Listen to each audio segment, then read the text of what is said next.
Tonight's broadcast of the NLRL Solo Multiclass Endurance Championship has been brought to you by Malois Transport, oversized cargo and trucking logistics specialists of Quebec.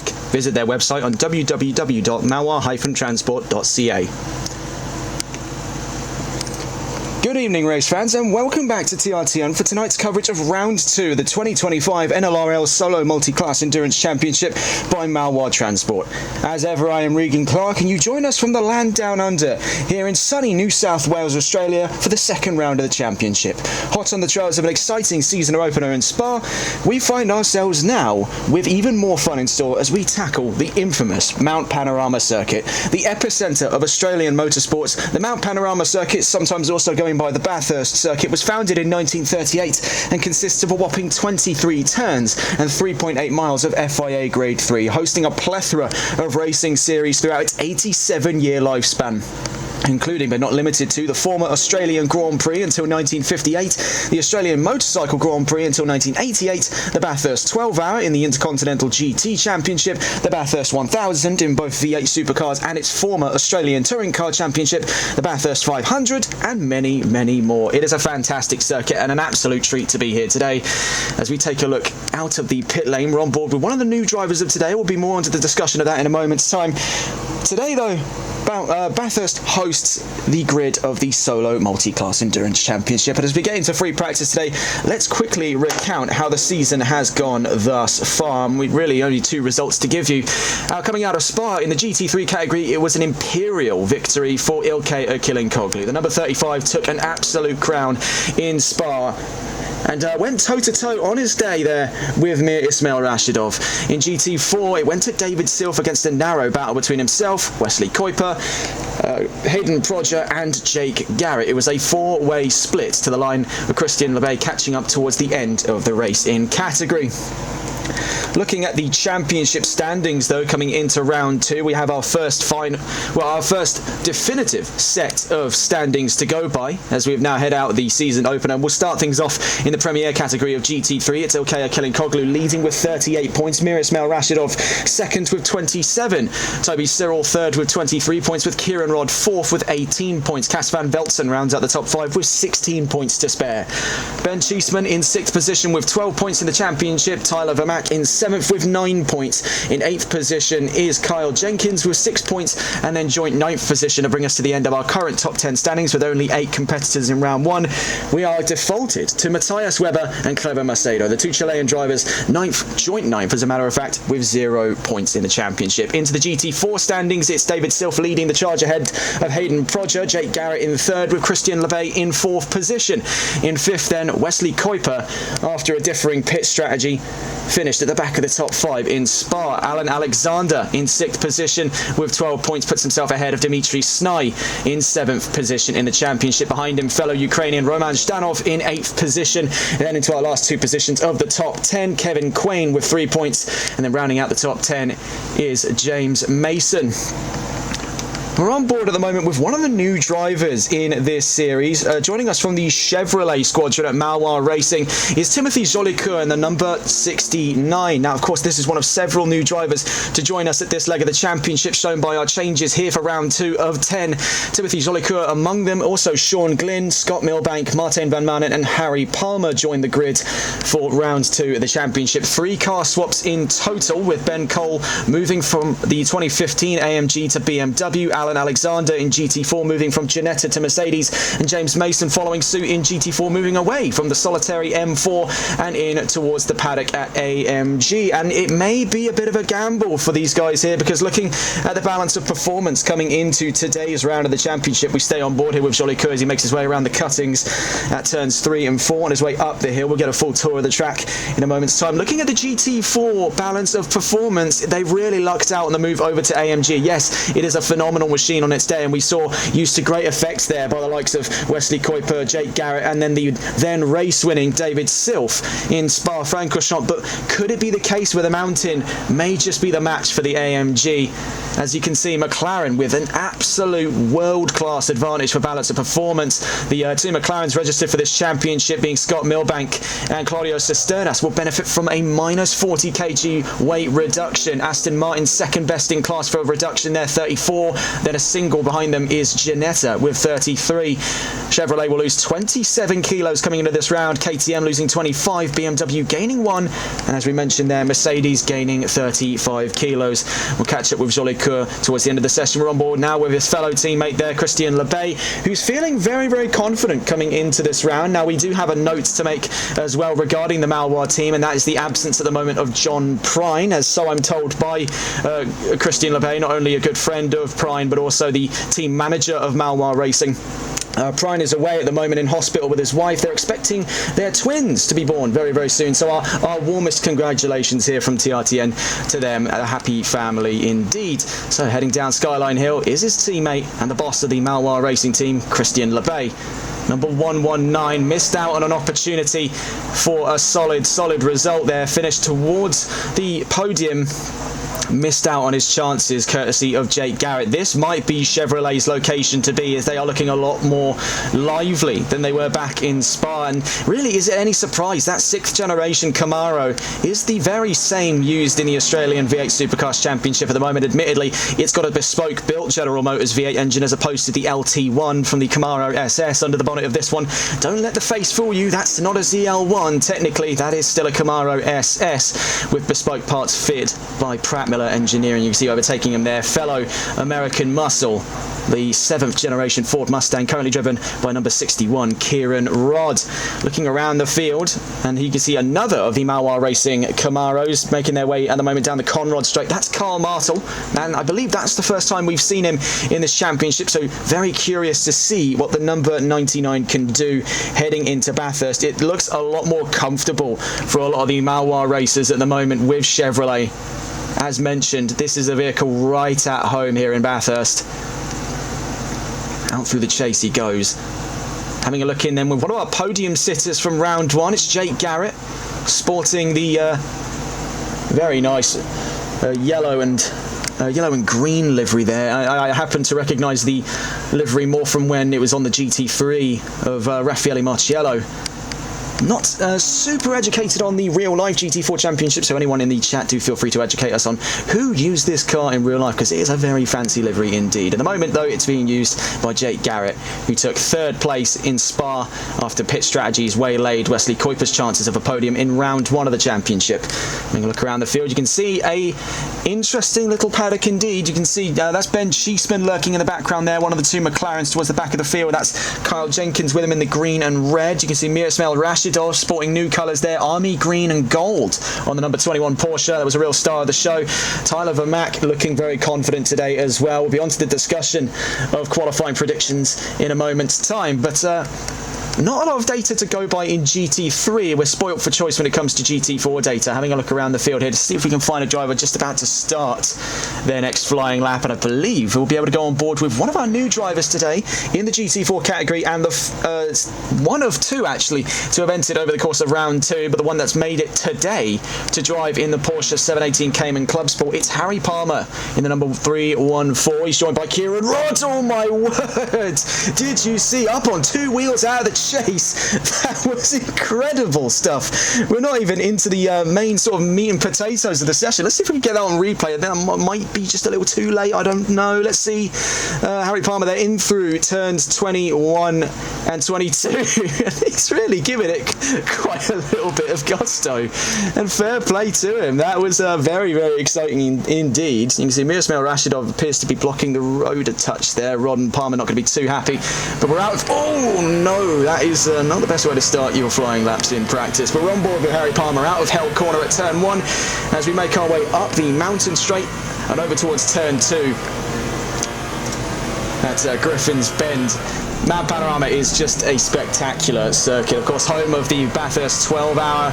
It is a very popular endurance location in the world of GT racing, and no different here in the solo multi-class endurance. We're upwards of 15 cars entered so far. Could be more on the way in the next 20 minutes. We're up through turns 3 and 4 then at the cutting. Very easy for things to go awry, and for what looks to be the very side-happy Porsches. And those curves are really going to be quite the challenge. So out through Quarry Corner, turns 6 and 7, we're up through Reed Park. These corners coming at you quick and fast now here. Turns 7 and 8 into Frog Hollow, then through Solman Park, then to turn 10 at McPhillamy, on our way to Brock Skyline, named after Peter Brock, Australian touring car legend. famous for his use of the Holden Tirana A9X, down through Skyline Hill, into the S's, then the Dipper.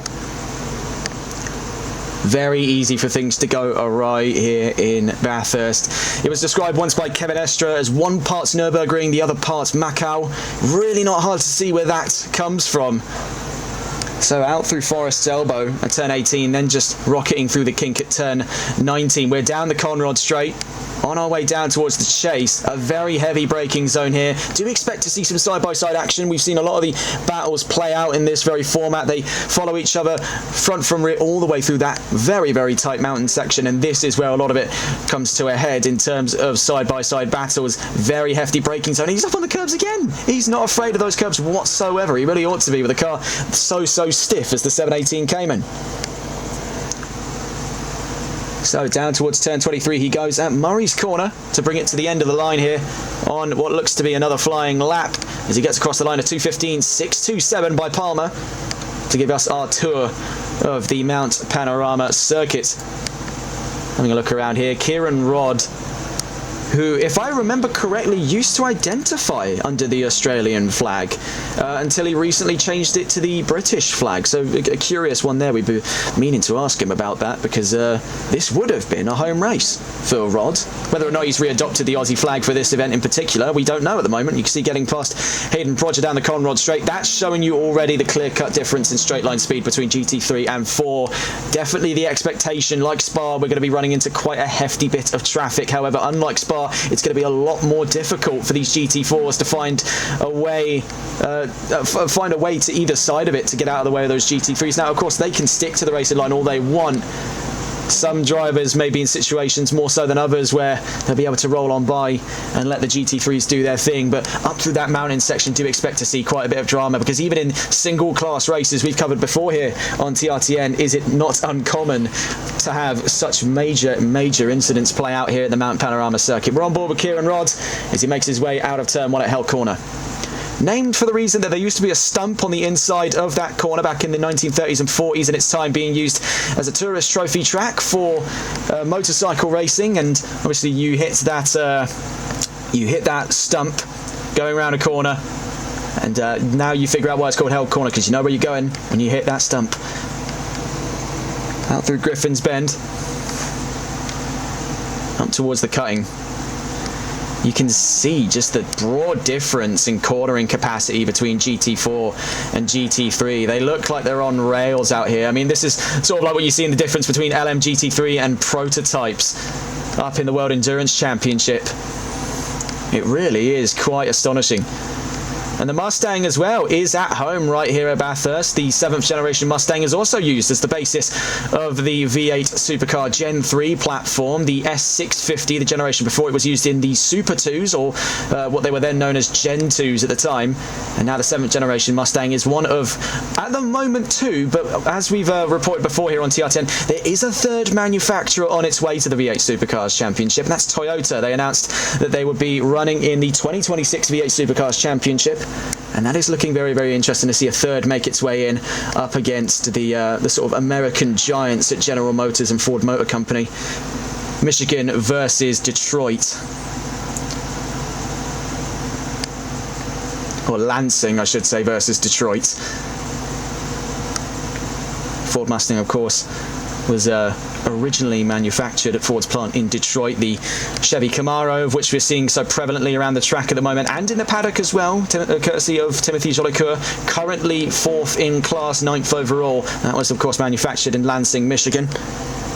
You see Christian LeBay here, 2nd fastest in GT4 in free practice. Now, we'll get on to the discussion of qualifying shortly, but I just want to take a note here. Is he gunning for the fastest time at the moment? Well, we can't see with our telemetry, but crossing the line, that was off by 5 thousandths of a second to a personal best. It does show you the consistency on display by LeBay there, that he's able to cut within his fastest times by about 5 thousandths of a second. Now, translate that over to race pace, it's looking very strong for LeBay today. And speaking of strong performances, let's get on to the discussion of qualifying early, as we've got about 14 minutes before the start of qualifying proper. Now, as we mentioned, the qualifying sessions have been shortened from 60 minutes to 40. And that means 20 minutes either side of it. Of course, we'll start off with the GT3 qualifying and then on to the GT4 qualifying thereafter. And let's have a look as we stay on board here with the GT4s. We'll be on to the discussion of GT3 in a moment's time, but not really much to report on that as our data was insufficient to make an accurate report. Not the case though for GT4. You'll note the A markers there on 1st and 10th. That's because Wesley Kuiper is unable to join us for today's race, citing technical issues with his Fanatec wheel. And John Prine, of course, we mentioned, is in hospital at the moment with his wife, awaiting the birth of his twins.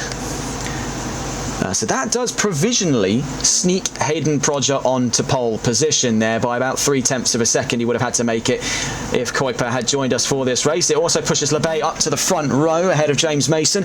Kevin Quain shoves up a position, and Jolicoeur on debut makes a top 5 appearance by the looks of predictions at the moment. Carl Martel not too far away either. Claudio Cisternas, I don't believe he is a showing in this race, so that would promote Jamie Ball if he too was a showing. But the reason why that attendance numbers have been a bit of an abnormality in this series. Now, the first round, we're not entirely sure ourselves. Second round, it is right now the weekend of the Nürburgring 24 hours. So drivers with commitments to compete in that in, say, iRacing, which I believe runs at the same time as the real-life ADAC 24 hours of Nürburgring, are obviously away from this series. And, it's a shame. We would like to see more drivers in it, but we're not going to act spoiled and say that this isn't enough. We do have 15 cars on track, similar to round 1. And with some of the drivers we're seeing, especially up in GT3, who, remarkably enough, didn't log times on qualifying, it does make for a very interesting study here as to exactly how is this race going to pan out. We see just almost a big off into the wall there. Only a scrape for Kieran Roddy. Second fastest overall in free practice. And onto the discussion of GT3 qualifying. And you can see we only were able to take data for 4 drivers. Kieran Rodd being among them.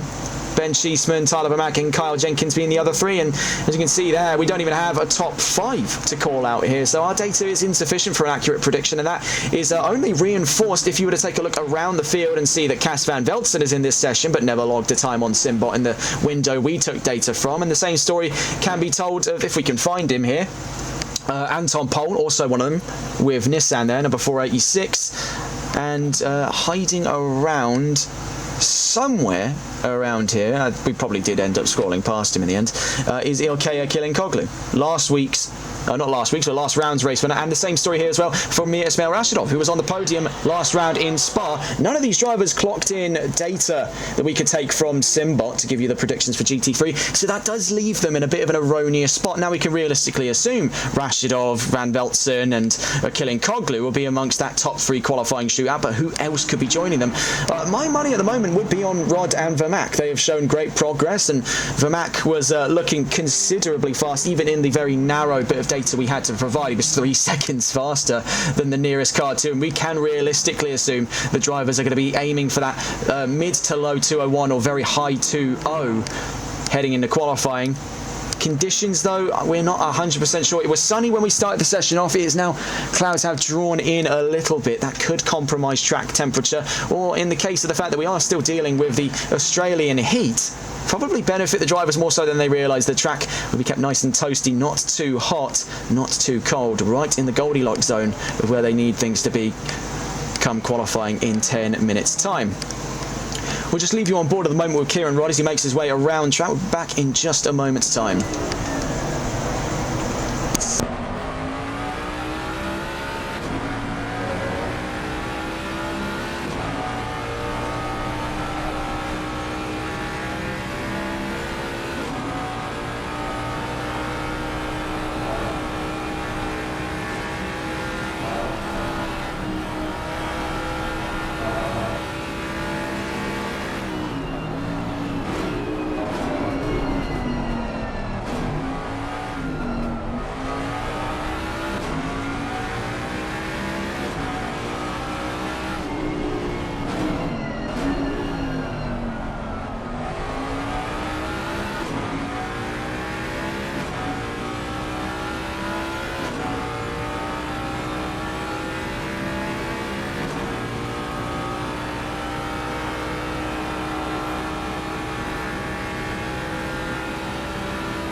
So still on board there with Rod at the end of his flying lap. Finds himself 4 tenths off of an improvement as we have 9.5 minutes left to go in free practice.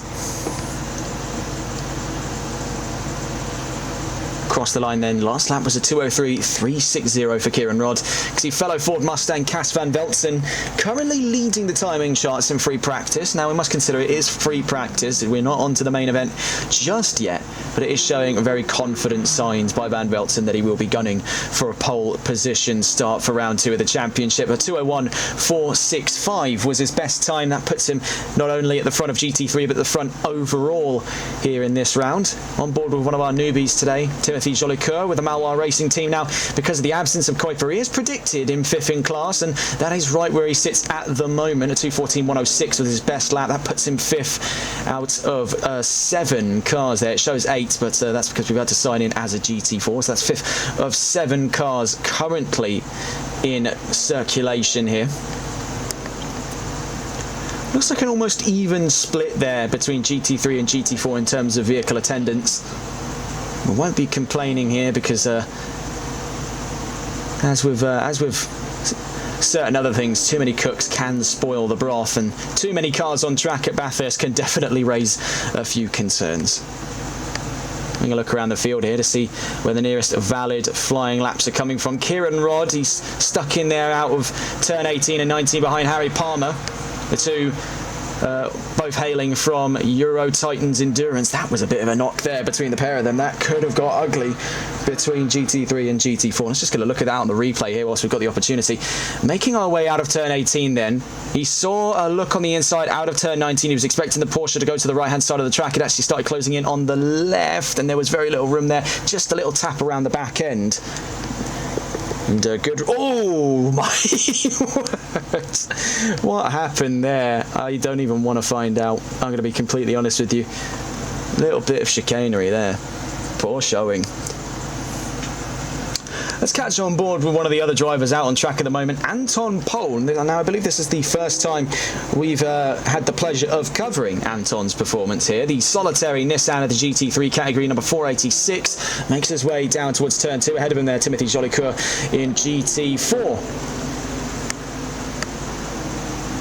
And it is an interesting little motor, the Nissan Skyline. I think the 3.5 litre VR36 DETT Nissan Motorsports V6 engine, known as the Godzilla. I mean, it was an absolute menace around Bathurst in its heyday, back during the early 1990s when it was the R32 Skyline, dominated the Group A classification of the Australian Touring Car Championship, became an infamous icon of the sport.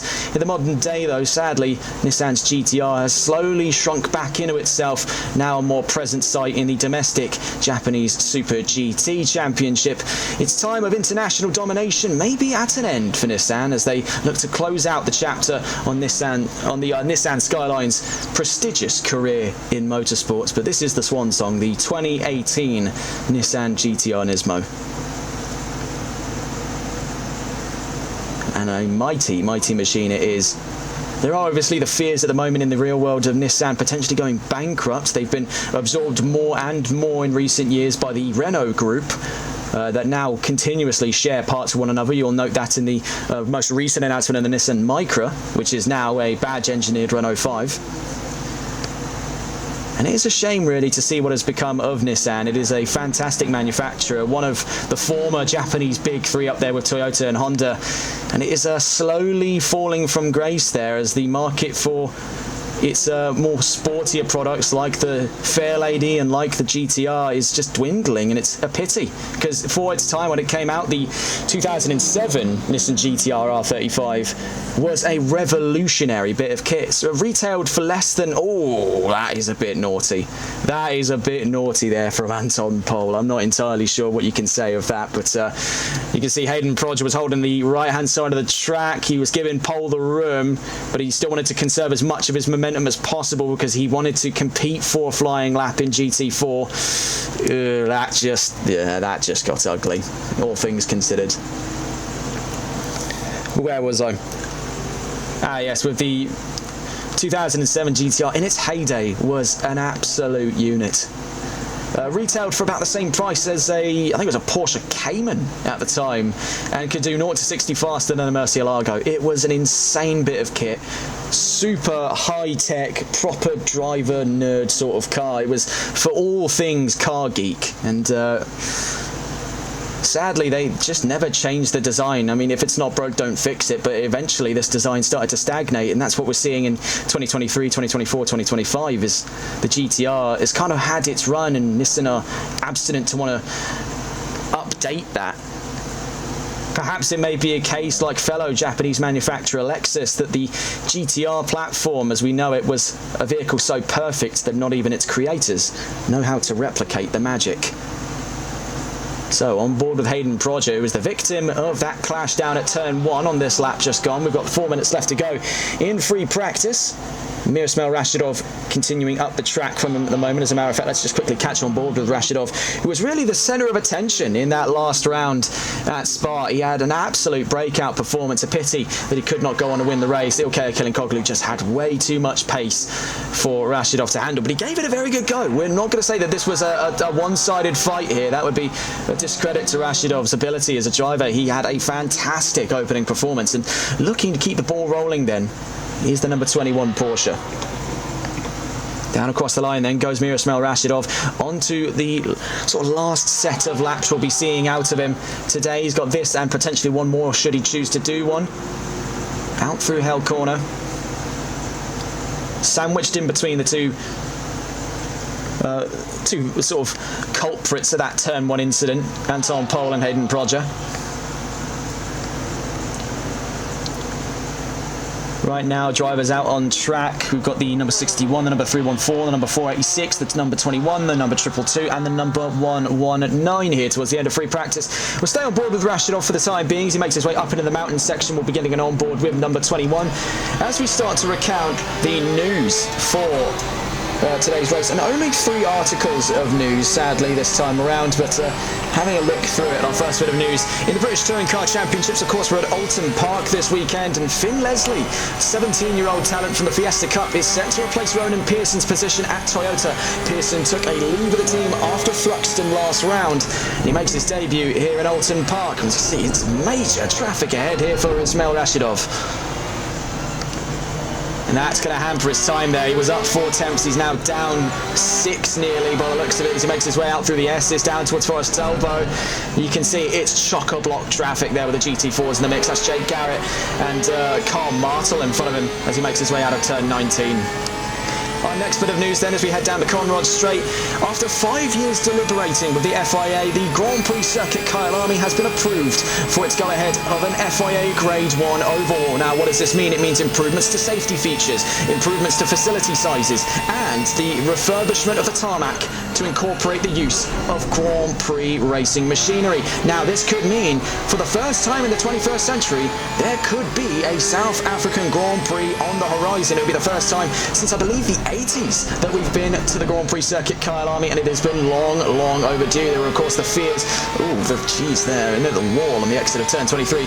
There were the fears, of course, that the Cape Town Street Circuit could have beat Kyalami to the punch as the bid for the next South African Grand Prix, but now the war is very much so on for the next title of South African Grand Prix, with Kyalami returning to centre stage.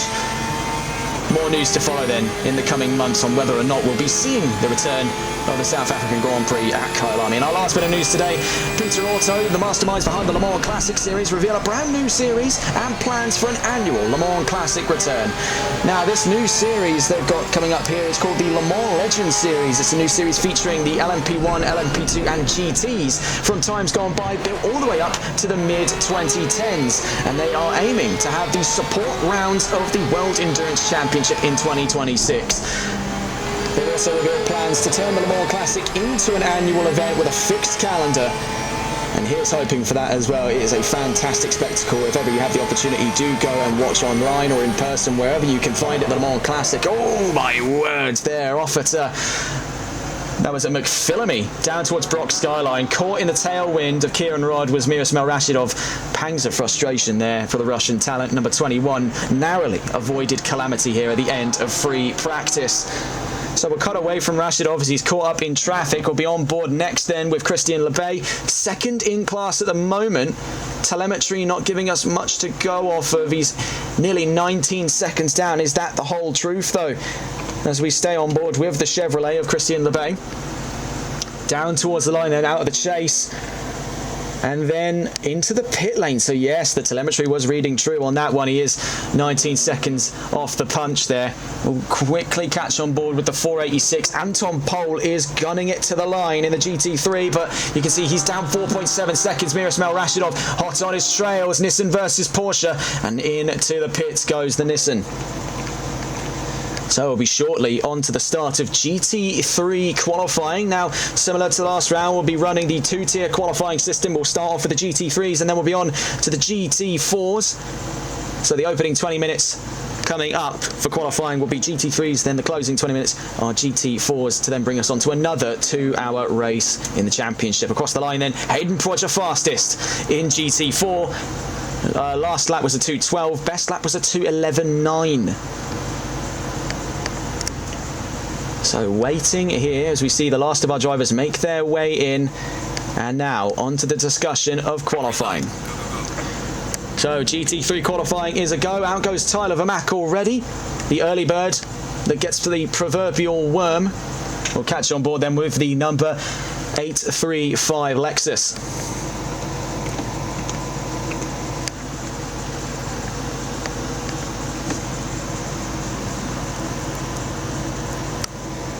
And so looking into the GT3 balance of performance, we neglected to discuss it up until very recently. We'll have a look here. Lexus will be losing 21 kilos, Ferrari losing 25, AMG would have lost 40, but Ben Cole, the only driver of the 2015 AMG, no longer races with Mercedes.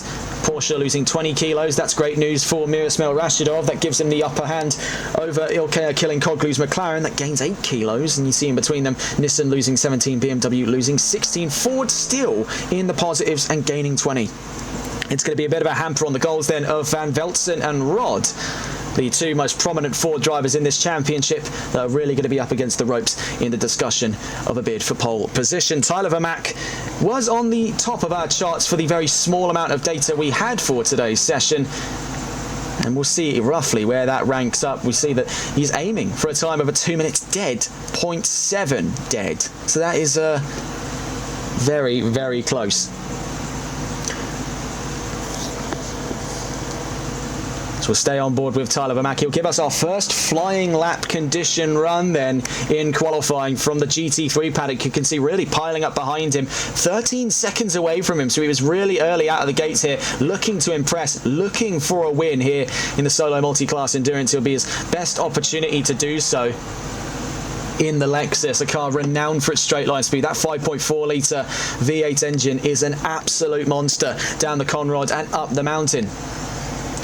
So out through Murray's Corner, our first time of the day then, Tyler Vermack starts his flying lap in the 835.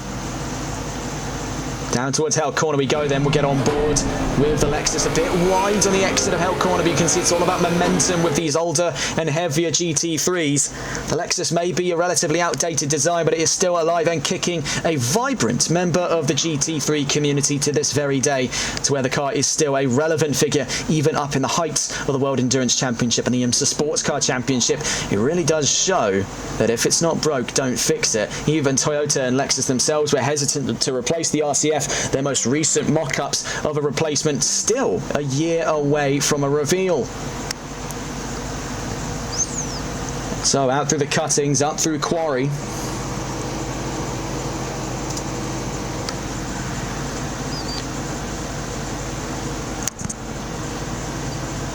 You have to forgive us for the whirring in the background. That would be the very loud sound, as a matter of fact, of the air conditioner. Very, very hot here in the United Kingdom. You see into the wall. So disaster already strikes for Tyler Vermack this early on in the session. Anton Pol heading down towards the line to start a flying lap. So we'll get on board with the next car to set flying lap times, and that comes from Cas van Veltzen with Ford. This does leave us in a very, very interesting situation then for the Blue Oval. Looking to impress, missed out on their opportunities against McLaren and Porsche back in Spa. Could it be the opportunity they've been waiting for then? We'll see in the hands of Van Velzen and fellow Ford Mustang Kieran Rodd as they look to impress here with 16 minutes against the clock. We're really going to have to try and find a way to move that air conditioner. Stay on board with Van Velzen. We'll be back in just a moment's time.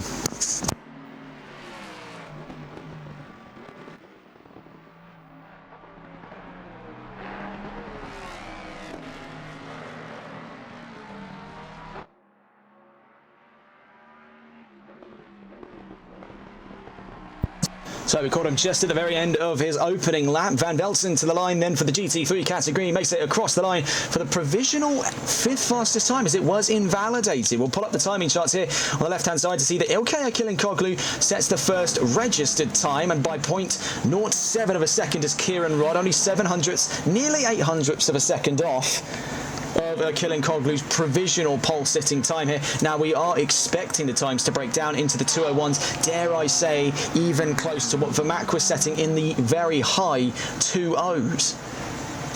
So that does leave us with plenty to think about. Plenty to think about indeed. When it does come to these qualifying standings. Now, of course, 2 qualifying sessions on the chart at the moment, with this being the first. We'll be on to the GT4s in about 14, just under 15 minutes time. So we'll see how those stack up. As you can see, in almost equal respects here, we've got both GT3s and GT4s on the field. And Kieran Rodd now out through Quarry Corner. Will be up to Reed Park, then Solman and McPhillamy, past the wall of death. Very, very easy for understeer to occur at this section of the track. That's the wall of death there that we just saw. To our right-hand side would have been, to our left-hand side, I should have said, would have been Rodd's right-hand side. Now as he's out through Skyline Hill, just watch that vehicle go. It's flowing down that hillside like mercury there. Incredible car control by Kieran Rodd. It does make you think just how fast is Akilinkoglu having to manoeuvre that McLaren to be 700ths of a second faster over the course of this lap. Whereabouts is the McLaren gaining the advantage? Now, there were worries for quite a few manufacturers coming into this round, both on terms of engines and both on terms of manoeuvrability. McLaren was a quite hotly contested area of concern over stability. Now, we've seen over the course of our several visits here to the Mount Panorama circuit that McLaren, yes, they are a fantastic manufacturer, but one that takes quite a lot of precision and skill to master. Now, we're in good hands here in the form of Ilkay Akilinkoglu. We can see as well Cas Van Velzen goes 2 tenths off the fastest time. Is it an extension? Absolutely, by Ilkay Akilinkoglu. What's the rebuttal then by Kieran Rodd as he steps into frame? Sadly, doesn't look to have found an improvement on his last time there. So we'll be getting on board next with Tyler Vermaak. We saw him at the very start of the session. He had troubles down in the mountain section. Well, up in the mountain section. There's nothing down about it. That is the highest point of elevation on this track. Down the Conrod Straight we go then. 13 minutes left to go, and it seems that track limits and the walls have been the biggest pressing issue for our drivers in GT3. I imagine the sentiment will ring true for their smaller contemporaries in GT4, and that's a discussion for yet another time. Now, we already discussed the GT3 qualifying predictions. You can see, just flashing them back up again, we really don't have an awful lot to go off of, but it does show Vermaak is capable of a 2 minutes. But in these conditions, is that possible? Well, he's across the line, and it is, because he does a 2:01.6. That's a tenth, nearly 2 tenths, as a matter of fact, faster than Ilkay Akilinkoglu. So that is quite remarkable to see on his first registered flying lap there. Absolute blistering speed by the Lexus RCF. Seen the 1:13 across the line. I believe that was the start of the lap for Kyle Jenkins. Will be on board then next with the number 21, Mirismail Rashidov, making his way to the line. Now, he was a challenger up in those top 2 rows back in Spa. Had a lightning start to the race. What can Rashidov do now here on Mount Panorama? Getting across the line, it's going to be the start of another flying lap, as the last was either invalid or he was on an out lap. The number 420 is next to the line. Cas van Veltzen looking to overtake fellow Ford Mustang Kieran Rod. Not a high gap to clear there. 0.2 of a second is all he needs, and he does that and then some for pole position for a 201.302. That's 0.3 of a second faster than Tyler Vermaak. In order for Vermaak to get anywhere close to the times we were seeing in predictions, he has to make 0.6 of a second appear between himself and Cas van Veltzen. 3 to equalise, 3 more to make to those times that he promised in quali predictions. Next on board then, speak of the devil, is Tyler Vermaak out of turn 18 and 19 on his way down the Conrod Straight. 11 minutes left to go and we're already in the heat of a very interesting qualifying shootout session for the GT3 category, especially between the likes of Kilinkoglu, Rod, Vermaak and Van Veltzen, who have all took their turns of taking pole position in this session thus far. But with continual improvement, and the track is only going to keep getting better and better for these drivers as it gets rubbered in over the course of the opening 20 minutes here. We're just about halfway into their qualifying session now, as we take a look here with Tyler Vermaak down through turn 23 at Murray's, down towards the line. Where does he land now? And he goes up ahead by 0.5 of a second to his personal. That puts himself nearly 0.3 ahead of Cas van Veltzen in the ultra-low 201 bracket. A 201.012 by Tyler Vermaak puts him on the pole position. So next into our iron sights then is the McLaren of Ben Cheeseman. He's out through the chase and down towards Murray's. Yet to have set a time in the session thus far. Seems to be a recurring pattern for most of the McLarens there. The only McLaren with a time on the chart is Ilkay Kilinkoglu, currently third in session. We'll see where he gets to in the next couple of laps. Cheeseman then to the line. And doesn't appear to have set a valid lap. Something went awry for him there over the course of the last lap gone. We'll be getting back on board with the number 420 as it's next to the line. Cas van Veltzen hunting down pole position again. Speaking of pole, Anton Pole is right behind him, looking to improve from 5th position. Quickly back on board though with Cas van Veltzen. Down towards the line he goes from turn 23. He needs to find nearly 0.3 of a second there to go ahead of Tyler Vermaak. We are now looking to breach what looks to be a seemingly impossible task for these drivers now. Across the line he goes, not to an improvement, and it seemed to be the same story for Anton Pole. He remains in provisional 5th position thus far. Number 35 is next to the line. Ilkay Kilinkoglu appears to be invalidated, but we'll see whether or not that's true. On his way down through the chase, you can see he's definitely slowing down. So yes, this is an out lap we're seeing for Kilinkoglu. Warming the core temperature of those tyres up. He's been holding the brakes there just out of turn 22 on his way to turn 23. Let's give himself peak temperature to play with on that McLaren as he makes his way across the line to start a new flying lap. So we'll be catching on board with Kilinkoglu, but quickly just checking in then with Tyler Vermaak as he is heading to the line shortly. Could we be seeing another improvement on time here for Vermaak? If we can catch him, that is. Tyler Vermaak there out of turn 22 at the chase. Down to turn 23 we go. Kyle Jenkins ahead of him from 15th position overall at the moment. Is still yet to have set a time in this session. Vermaak across the line to an improvement, a 2 minutes, 0.937. He is 0.2 of a second off of his predicted time. So this is very close to reality for the number 835 of Tyler Vermaak. That was remarkable. On board then with Ilkay Kilinkoglu with a helmet cam here with number 35 as we make our way up through Quarry Corner. Currently 2 attempts up, out through Reed, past the wall of death, down to McPhillamy. And then to Brock Skyline. Now let's see how he manoeuvres that McLaren. This was a real area of contention for the McLaren drivers, but he's making absolute light work of that. Really just flowing with the car. Very little struggle there you can see from his inputs in that McLaren. He's just flowing around every single corner. It's a graceful, almost effortless motion by the number 35, and for his efforts there, he's up 0.3 of a second. Now that could put him ever closer to his chances of pole position, as it's definitely been one that he's had to fight quite hard for, one that he maybe wasn't expecting to have fought so hard for in this session thus far. Down the Conrod Straight we go then, but you can see the momentum he's carrying out of we just see a note in there from NWR Skyler. The engine noise is pretty loud compared to the commentary. Okay, we just dial that back a bit. We must consider as well, we were also on board with him, and the audio mastering for ACC isn't great, I'll be honest. It's not fantastic, because it's nice and quiet here from where we're standing at the trackside. You go on board with the driver, and you may as well be in one of the cylinders with how loud it gets. Down towards the line then goes Ilkay Kilinkoglu, but to a 201.752, still third in the session. that is a bit of a troublesome sight then for the 35. You can see he's 8/10ths off of pole position. Cas van Velzen has brought that gap to within 1/10 of a second between himself and Tyler Vermaak. It is really the territory of the front engine giants in GT3. Really just take a moment to admire that. Ford and Lexus, could you believe it, are dueling for pole position in GT3. Number 835 of Tyler Vermaak down to the line. Kieran Rodd behind him, who himself was an active factor of this fight for pole position. Vermaak to the line then, still in the 2 minutes .937 bracket. Not an improvement to be found there for Kieran Rodd. Same story as his last lap was invalidated. He starts a brand new one, so we're getting on board with the next valid time to our line then. Ben Cheeseman, he struggled against the track limits for some time there in the 114 McLaren, but let's see what he can do as he makes his way down towards turn 23.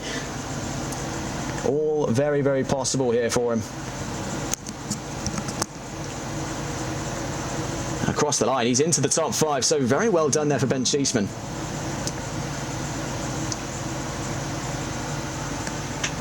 Next driver will be on board with then the number 486, Anton Pol with Nissan. They have been struggling over the course of this session. Let's not detract from that.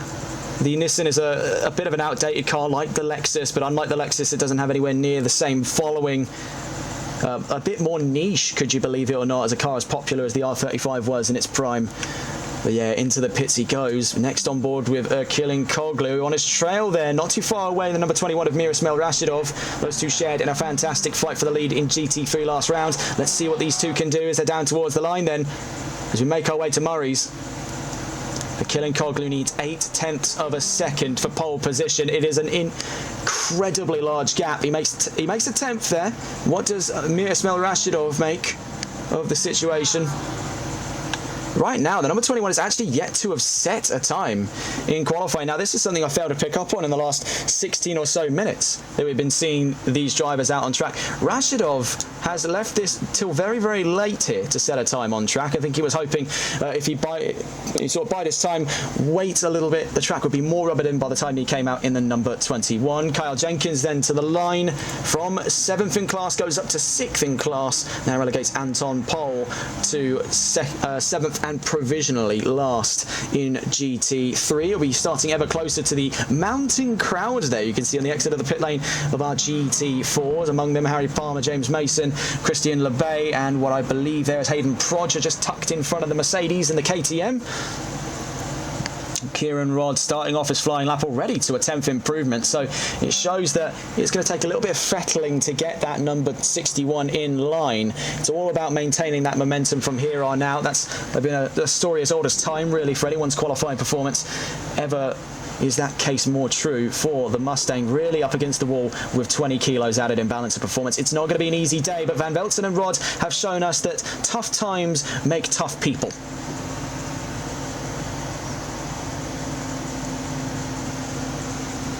See here, the number 35 is down 0.3 of a second. Miroslav Rashidov doesn't actually have telemetry giving us an improvement or deficit, so we're really going to have to gun this one by eye. He does look to be on flying lap form. This doesn't show really, up until this very point right now, any signs that he's been taking things easy, just building core temperature. He has been gunning it, and perhaps this is even the Raikkonen strat of tyre warming. Just rag the car until it cooperates. For Rashidov, though, you can see, bar that one little step out he had on the exit of turn 22, very little problems in the Porsche, a car almost renowned for its stability problems. Down across the line then goes Miroslav Rashidov from 8th there to 4th in the session. Last lap was a 202.002 for the number 21.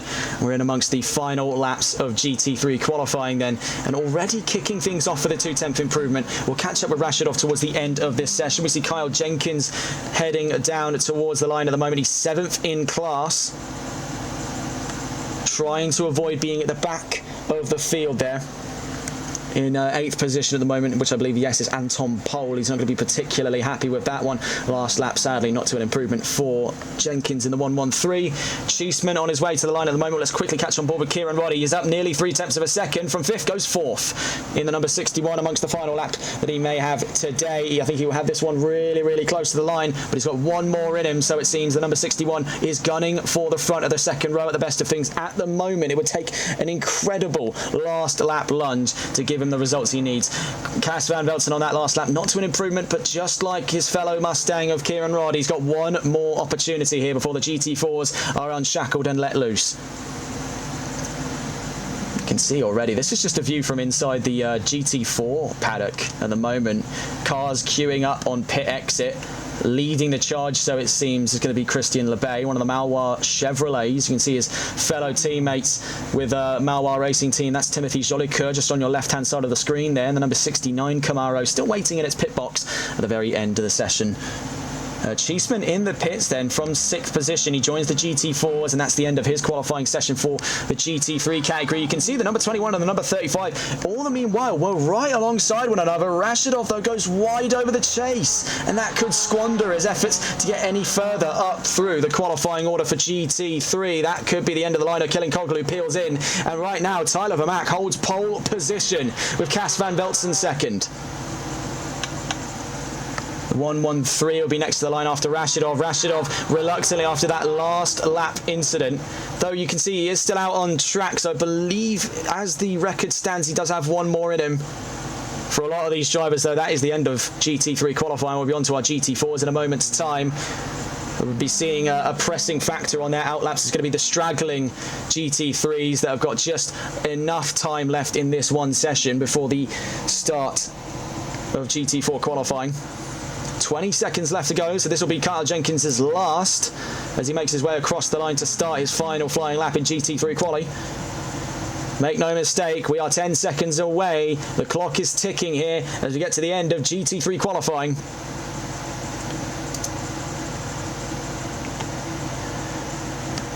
And now on to GT4 qualifying. So they've been given the green light. The number 61 right now, you can see behind him is a massive ensemble of GT4s pouring out of the paddock exit there. From Kieran Rodd's perspective, he is now being pursued up the mountain straight by an armada of GT4 cars as he makes his way to turn 2. Down at Griffin's Bend.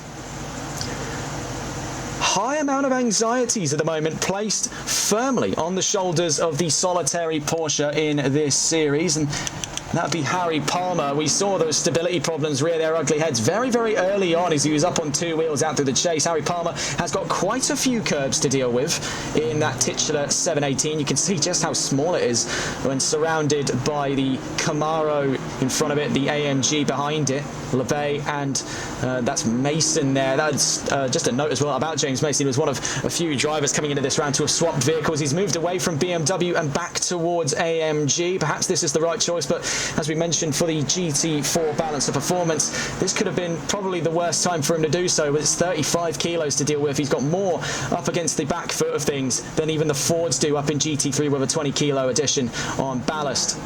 Looking in that GT4 qualifying yet again, you can see that with the absences at the moment of 1st and 10th, Kuiper and Prine, that does open the doors here for position promotions for the remaining 8 drivers with times on that chart inside the top 10. You can see, though, Palmer and LeBay side by side on their way down at the Conrod Straight. Let's get on board with these three as it's looking to be a bit of a treat here from our GT4s to start off the first of their qualifying laps. 18 minutes left to go, not only in this qualifying session but overall qualifying as we make our way down towards the line. Now, when discussing Harry Palmer, we don't know exactly where he lands on this chart. He was a very last second entry. Oh my word there. See, this is the problem that we were waiting for, and that is very quickly struck Palmer on the backside. See some of the Malois Chevrolets there being let on by Hayden Prodger.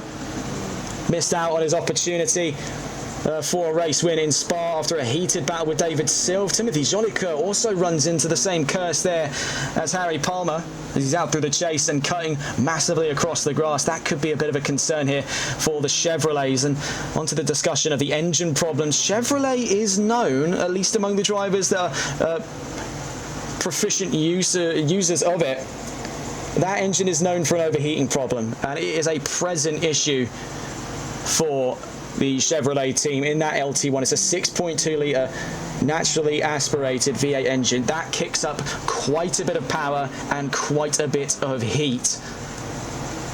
Bear in mind, they're not working with bespoke General Motors engines that are designed specifically on the advent of racing like we saw in the V8 Supercars Championship. No, they are working with homegrown tech in Lansing and then fettled about with by the boffins at Pratt Miller Engineering.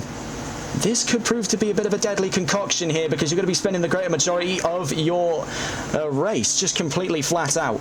And with an engine building up heat like that, with a cooling system that already is pretty clearly not so grand, despite that humongous front grille, would have you believe, that is going to be a pressing fear for a lot of the Malois racers at the moment. In fact, the entire Malois lineup competing in this race are going to have that to deal with. Oh my goodness, did you see that? Blink and you'll miss it. That was a problem for Jake Garrett. He was sideways down through the S's. Christian LeBay thread the eye of a needle there to get himself into the clear and narrow. He's down through turn 18 then at Forest's elbow. As we pull away the GT3 qualifying, it looks to be a very interesting day indeed if you're Hayden Prodger or Christian LeBay, because that front row has been left bare for you to inherit on the absence of Wesley Kuiper. So staying on board with LeBay. Down the back straight here on the Conrod. Hot on his trails then the recently crashed Jake Garrett is back and running, so it was just a bit of a half spin for him. Fortunately kept himself just out of trouble. So 5 minutes into the session right now, we'll pull up our timing charts and let's see where things rank in for our GT4s. All of them out on track at the moment. Christian LeBay looks to be our first time of the session.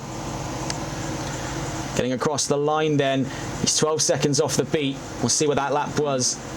At the moment, that would have been a 2:13 as a matter of fact. Harry Palmer goes fastest, so I think maybe we doubted the ability of that Porsche a little too preemptively, as LeBay already shown up there for pole position on, well, provisional pole at the moment. Hayden Prodger, though, shows the pair of them up by nearly a second, as a matter of fact, in that miraculous little KTM. Are we seeing another David and Goliath here from KTM? Now, they have a bit of a habit, so it seems, of punching well above their weight. We're here with Hayden Prodger as he makes his way up the mountain straight. He's 9th overall in this race, so that means 8 GT3s and 7 GT4s.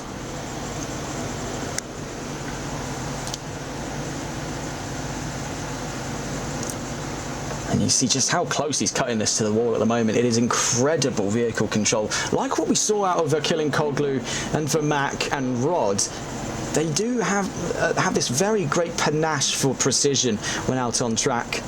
The 413 at the moment is in a bit of trouble. That would be, by the looks of it, Harry Palmer. White flags are out for Palmer. Let's get no, as a matter of fact, the 413, that's James Mason, so that's my mistake. I'm thinking of the 314, which is Harry Palmer.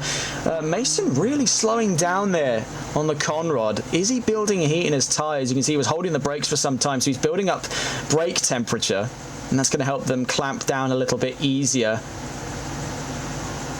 He's just getting everything warmed up and into peak conditions. We'll catch back on board then with Christian LeBay. Looks to lead the times once more. He's 1.2 seconds up. He's 3rd in class at the moment, so he's behind not only the 314 of Harry Palmer, but behind the 222 of Hayden Prodger. You can see it is quite a sizable improvement by Chevrolet. 1.3, perhaps scratching at 1.4 seconds. Out through the chase we go, and down towards turn 23. Could Christian LeBay take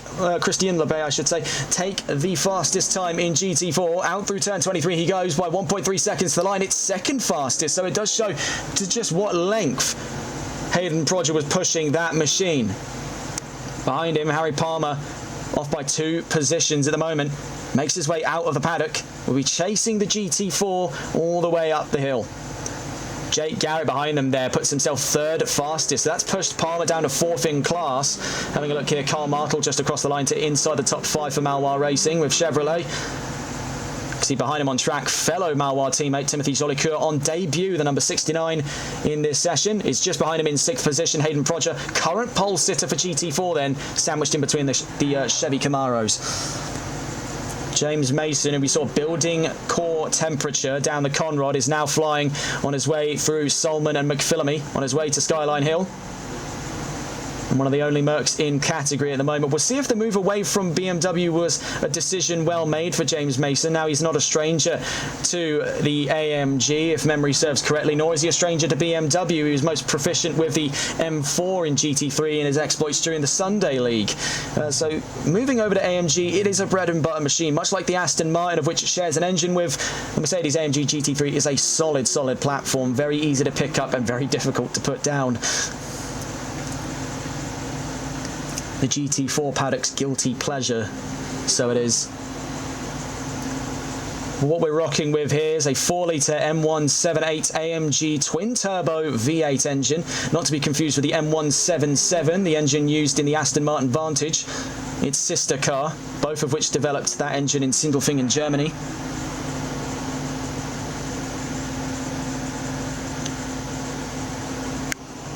We'll double check our notes on that there. Down towards the line goes James Mason in the 413. We can't see what the telemetry is showing him, but as he gets across the line, he's 4th in class there at 2:13.122. And we'll quickly see what the rebuttal is from Christian Lebay. He took 2nd fastest in the session. Doesn't look to be on an improvement, but it takes only one good corner to change that. But sadly, across the line, not to an improvement this time around. His teammate Carl Martel is on the hunt for an improvement, but he's 4 tenths down. Like I said, all it takes is one good corner, and he could be back in the swing of things. At the moment, he's 6th in class in the number 99 Chevrolet. 10 minutes, just under 11 as a matter of fact, left to go. Jake Garrett, 3rd in class there after that. Well, not after that last lap, as a matter of fact. His last lap was a 2:13.122, not an improvement, so it does appear. Quickly see then what's the happenings for the number 69, Timothy Jolicoeur, into the pits with 10.5 minutes left to go.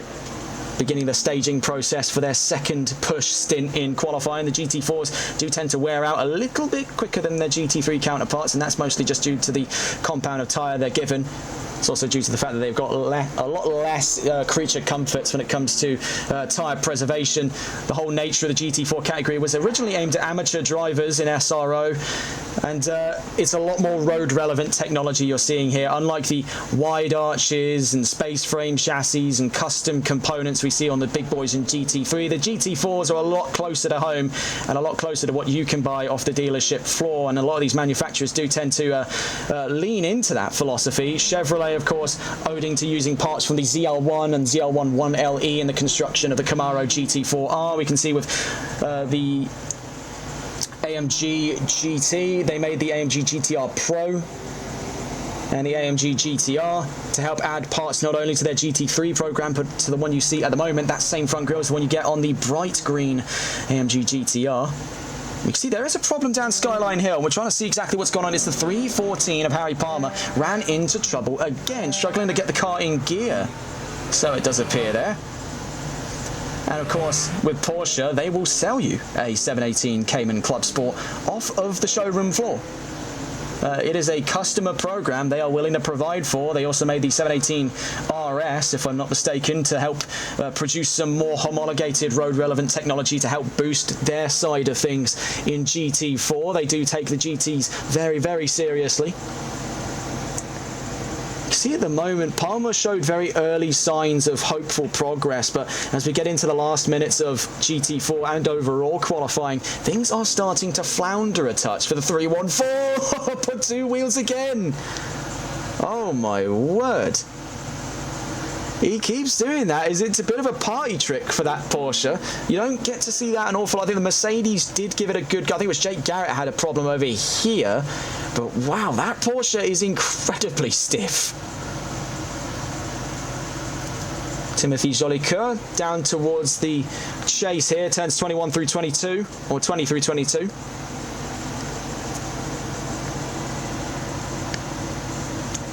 Right now 7th, and by the looks of it, off by 15 seconds to his fastest available time. It's been a series of blunders on the last couple of laps here for Malois' latest signing. He'll be filling in for John Prine, who we explained before is away at the moment, awaiting the birth of his twins. So down through turn 1, already starting things off to an improvement. Now we can't falter that.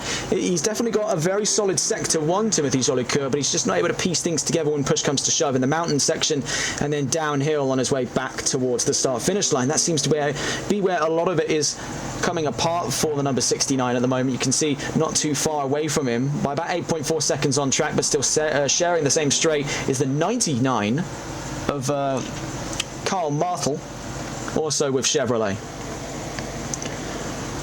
See Jake Garrett's on an improvement by nearly 0.2 of a second. Looking at the margins he ought to clear in order to take pole position, Jake Garrett, you can see at the moment to get near Hayden Prodger is going to need at least 0.6. 0.6 and 0.02 by the looks of it there to get close to Hayden Prodger's time. That leading time at the moment that is only 11.2 seconds off of Tyler Vermack's pole sitting time up in GT3. Right now, though, it's Prodger from Le Bay, Garrett third, looking for another podium finish potentially there for the number 116. James Mason in the 413 AMG has seen a notable improvement since his departure from BMW. He finds himself currently in class 4th, and then rounding out the class top 5 is Harry Palmer, then Carl Martel and Timothy Jolicoeur.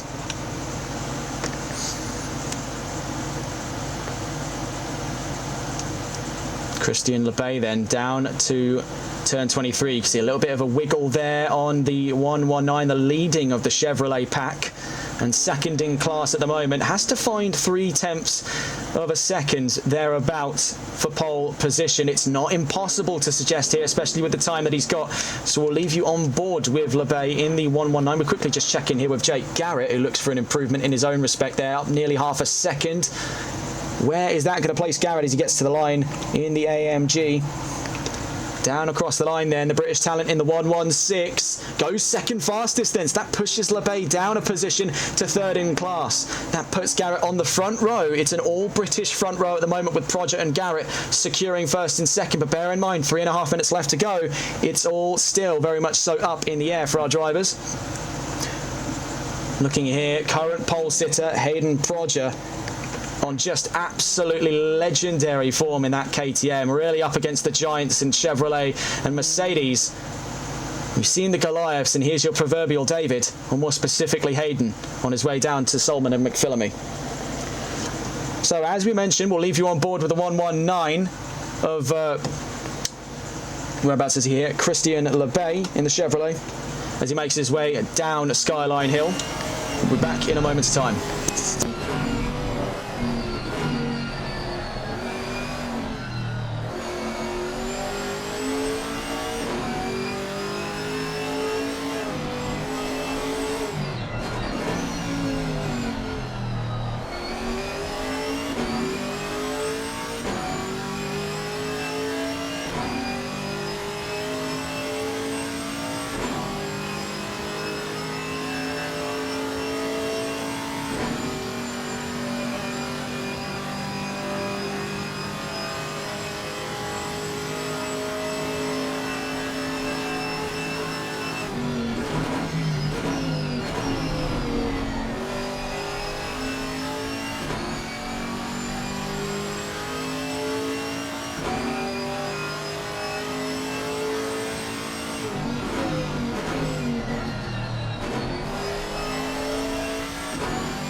And so round turn 1 goes Christian Le Bay, already up to a near improvement of 0.1 of a second, but still remains in class 3rd and will start 11th overall. And it's going to give this nice little buffer zone heading up the mountain straight here for our drivers between GT4 and GT3. We won't be seeing anywhere near as bad as a bleed out area between the two major action spots on track, like we saw back at Spa, where it would have been very, very easy for a GT3 to spin up through Eau Rouge and Raidillon and potentially collect a swath of GT4s on that opening lap. I believe, fortunately, we did avoid an incident of that scale. Carl Martel across the line. On his last lap there was an overall best for him, a 2:14.612, puts him 7th fastest. Right now it looks to be the two new Chevrolets of the Malois racing team towards the back of GT4, but this is going to be a very vital time for data collection for the team, and that's something that you've got to consider as well. Not all of these drivers are coming into this with the headstrong idea that they're going to be taking home trophies today. It is sometimes a development drive, and who better to give you a case example of than James Mason? He spent a lot of his time scratching around the top 5, and now he's a very resident customer of it. Sadly, doesn't look to be an improvement, but can he reel this back in on the very last corner of the track, turn 23? It takes one good line to put you back in form, sadly. This time around, it's going to be another run around the track before he sees a potential improvement. And nonetheless, he'll start on that second row for GT4. Still puts himself in a fairly solid position for that potential challenge of a GT4 class win at the moment. Last driver to do so was in the very same machine, a Mercedes AMG, and that was David Silf, we saw back in Spa. So having a look then with the final minutes of today's qualifying session dawning upon us. Still leading the charge at the moment is Hayden Proger as he makes his way to the line. Will it be to an improvement for the KTM? He crosses the line, and yes it is, but by a very small amount, but it might just be those hundredths that count for him there. Lebay next to the line. Is he going to find his way up to second in class? He makes his way up to second in class. As a matter of fact, the 119 now off of pole position by only about 0.2 of a second.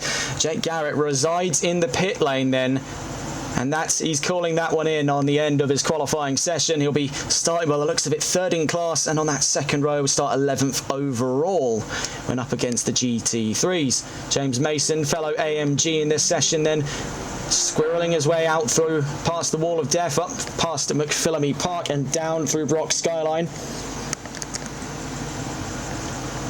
Out through the S's, then the Dipper. Just like to offer up the apology again to anyone in chat wondering why there is that constant whirring noise in the background. Of course, as some of you may know, if you're tuning in from the United Kingdom, we're currently in the midst of a heat wave. It's 33 degrees here where we're recording from, and it's very hot. So we do have an air conditioner running, because not only does the heat from outside make everything hot in here, we also have an Xbox running on full whack and a PC running on full whack. So you can imagine it's like being inside a nuclear reactor when we record these sessions today. So James Mason on the final seconds of qualifying, gunning for a potential second row, front of the second row start there. He doesn't have to find awfully too much in it to beat Jake Garrett's time, about 0.6 of a second. It's very possible, but he's been teething with that AMG over the course of this session. We've seen a few hiccups there by the 413, but in the final moments, he looks like he'll have just enough time for one more lap around the track.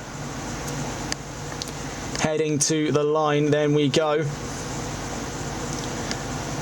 And you can see he's slowing down after that there. Couldn't find the improvement over Jake Garrett, but he is very close to him by just about under 0.1 of a second. So very, very close stuff there on the second row between the two AMGs. We'll quickly check in to see what the 222 is capable of. Now, Hayden Proger looks to be on the precipice of his first career pole in NLRL, and it is a very exciting sight here. He's been waiting a long, long time for a GT win.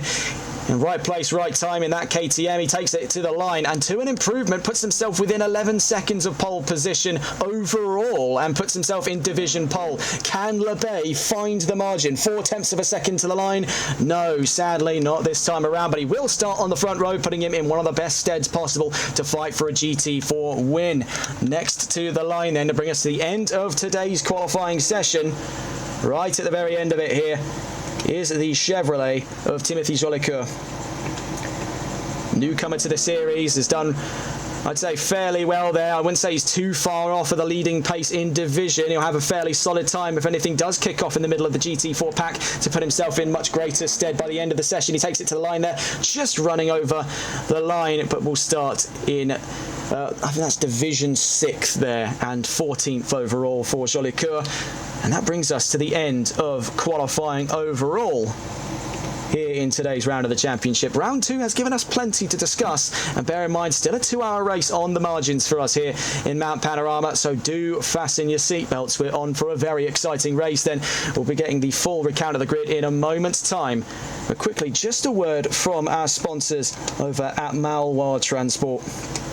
course, these sessions wouldn't have been possible without their support, and they are currently the primary sponsors of the NLRL Solo Multiclass Endurance Series. They're the title sponsors of this series, and they also sponsor all of our endeavours on NLRL here for coverage on TRTN. It wouldn't have been possible without their support, and they've been behind us every step of the way. Do visit their website on www.malois-transport.ca. That's www.malois-transport.ca. It would not have been possible without their continued support, and it is really, we do owe it to them. They are the proud sponsors of this championship, and it is looking to be a very, very interesting round of it indeed. So coming into the formation grid then for round 2 of the championship, starting us off in the GT3 paddock is Tyler Vermaak on pole position. A very exciting front row there. Joining him is Cas van Velzen. Ilkay Killinkoglu rounds up the second row ahead of Kieran Rodd. So 2 Mustangs inside the top 5 there could make for an interesting little challenge indeed. They've got good straight line speed, but so too does that leading Lexus. Mir Ismail Rashidov misses out on a second row start. He'll be starting on the front of the third row in 5th position ahead of Ben Cheeseman and Kyle Jenkins. Rounding out the GT3 field then Anton Pole. Hayden Proger heads up the GT4 field on pole position for class, and he's right alongside Christian LeBay on the GT4 front row. In the second row then 3rd and 4th Jake Garrett and James Mason. On the third row in 5th and 6th Harry Palmer on debut and Timothy Jolicoeur on debut. And then at the back of the field, Carl Martel in the number 99. 2 mandated pit stops then for this race, and 2 hours to contend with one another here at Mount Panorama. It is going to be an interesting one, ladies and gents, and weather looks favourable, nice and dry, no advent of rain on the horizon according to our weather radar. Track temperature though is definitely a bit of a scorcher. Now we are dealing with pretty typical New South Wales heat. 33 degrees on track, 26 ambient with clouds out. That's pressure cooker conditions, so imminent fears on the horizon for Chevrolet in regards to their engine overheating problems. So we're about 2 minutes, just under 3 as a matter of fact, before the start of the formation lap, and already giving it some predictions here into who could take home this race win. Really, it is a total coin toss between that top 5. All 5 of those leading GT3s have got something that they can definitely put on the table for this. Now, let's not rule out the rest of the GT3 field, as we do know how chaotic results can end up being at Mount Panorama. It is an absolute treat to be at this circuit, season in, season out, no matter who we're racing with, whether it's NLRL, whether it's AXRL, or any other championship we've been in, such as VSR Phoenix as well. We've all been to Bathurst here on TRTN with these series, and every single time it has not failed to provide us with some of the most exciting racing of the season. So I think it is a real treat to see it so early on the calendar. And speaking of the calendar, as a matter of fact, let's load that up as we've got some time to discuss here. Now, of course, we're in round 2 at Mount Panorama. Round 3 will be at Imola, round 4 Misano, round 5 at Zolder, round 6 at Zandvoort, round 7, which I'm thoroughly looking forward to, is the Nürburgring GP circuit. I feel like the Nordschleife, yes, it's a fantastic circuit. I wouldn't say the most iconic endurance circuit, but definitely in that top 2 up there with the Circuit de la Sarthe. But it is a fantastic circuit, but it's always nice to see the GP circuit get the love it deserves, because in the very few times we've been able to cover it here on TRTN, it has been an absolute blast. Then Suzuka for round 8, Hungaroring at round 9, and Indianapolis to bring us to the end of the season. So it's going to be a very interesting one indeed to discuss. And bringing up the discussion of those standings just once more so we can have a look at the stakes coming into this championship for GT3. It's Killinkoglu leading from Rashidov. Cyril in 3rd, but a no-show for this round means that Kieran Rodd could find payday here up to the podium positions in GT3. And the same story for Cas van Velzen, who's in 5th position at the moment and ahead of Ben Cheeseman in 6th. Tyler Vermaak, I believe, is, yes, in 7th position, not too far away from a promotion up into the top 5. Kyle Jenkins in 8th position.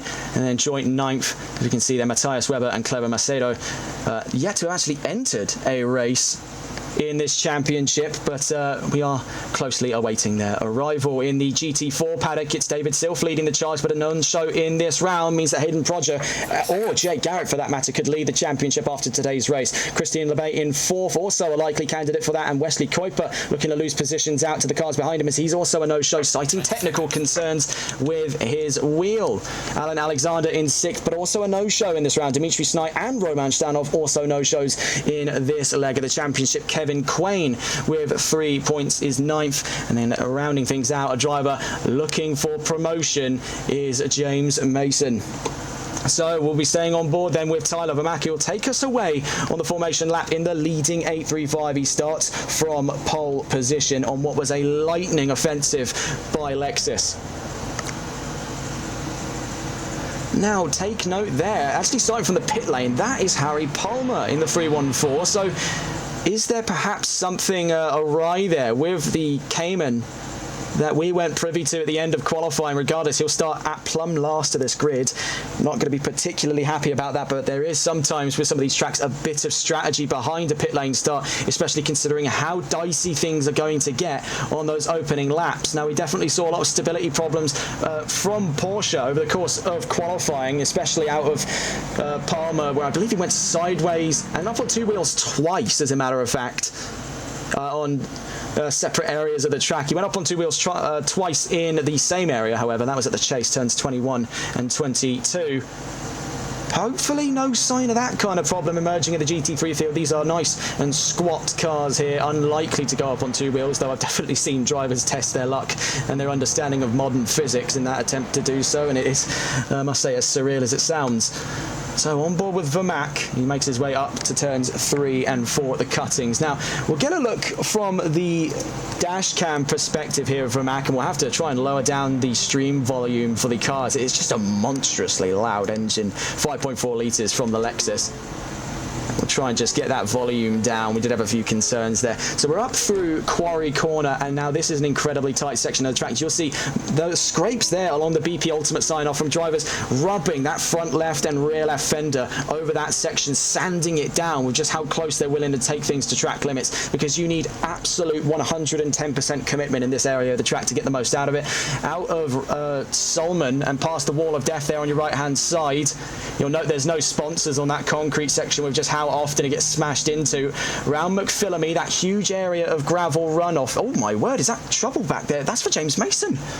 James Mason in trouble there. The 413 has damage on the formation lap. What on earth went on for Mason? He's stuck there on the exit of, I believe that is Reed. No, as a matter of fact, Solman. So just before McPhillamy Park, that's the wall of death to your left-hand side of the screen. It'll be to his right hand. What on earth has gone on there? James Mason in trouble before the race has even started. Well, you just knew it was going to happen to someone. It's a pity that it happened to Mason. I'm not saying it would prefer to happen to someone else. Mason looked pretty hopeful there. The rear tyres, he says. He lit the rear tyres up too much and hit the wall. Yeah, that ain't grand. That doesn't sound like particularly grand news, and that means the 413 is our second pit lane start alongside the 314. So wrap your head around that and try not to get the two mixed up. That's Palmer and Mason then, two British talents stuck in the pit lane for the start of this race, and Mason will be hanging around there a little while longer as his car gets pieced back together for the start of the race. He'll be starting quite some way down, but take this as a lesson to learn. For Tyler Vermaak, though, the world is on his shoulders, and it is going to be quite a contentious field of drivers to keep at bay there. You can see mounting up behind him, Cas van Velzen, Mirismail Rashidov, Ilkay Akilinkoglu and Kieran Rodd are all likely candidates to try and take the lead off of Vermaak here, but it was an astonishing performance by Tyler Vermaak during qualifying with that Lexus, a practically unbeatable time, so we've seen over the course of today's qualifying sessions for GT3. As we get into the staggered formation order, then we'll be following on board the leading car, but we'll be zipping around the field as quickly as we can to try and show you everything as it occurs here in round 2 of the championship. We are but moments away then as we make our way to turn 23. Tyler Vermaak and Cas van Velzen heading up a 15 car field for this round of the championship. Though it may be a small grid, make no mistake, it is a mighty, mighty one indeed. We are but mere moments then away from round 2 of the 2025 NLRL Solo Multiclass Endurance Championship by Malois Transport. Without further ado, as we go rolling, that would have been 13 cars in all, as a matter of fact, with 2 in the pit lane at the moment. Down towards the line, we're green and racing here in the land down under, and a fantastic start by Lexus, but an even greater start by Akilinkoglu in the McLaren. He was already sizing him up for a move on the inside. Akilinkoglu already makes a burst up to 3rd position there. Van Velzen, though, is alongside in a drag race with Tyler Vermaak on our way up the mountain straight for the very first time. He'll be to the inside as we hit turn 2. A lightning offensive by Cas Van Velzen in the number 420. You can see right behind them, Rashidov and Achille Koglu looking to go side by side in a moment's time on their way down towards turn 2. Trying to get a look at what's gone on up in the order there. Ben Schiessman's got a very good eye on what's going on there. Kieran Rodd's up to 4th, Rashidov to the back of the top 5. Cameras weren't giving us the best of angles. Oh my word! That is Anton Pohl that made a very, very sudden burst into the wall. He's still going at the moment. Doesn't look like critical damage, but Kyle Jenkins could earn a free position on his hands here if that's an early pit stop for the Nissan GTR.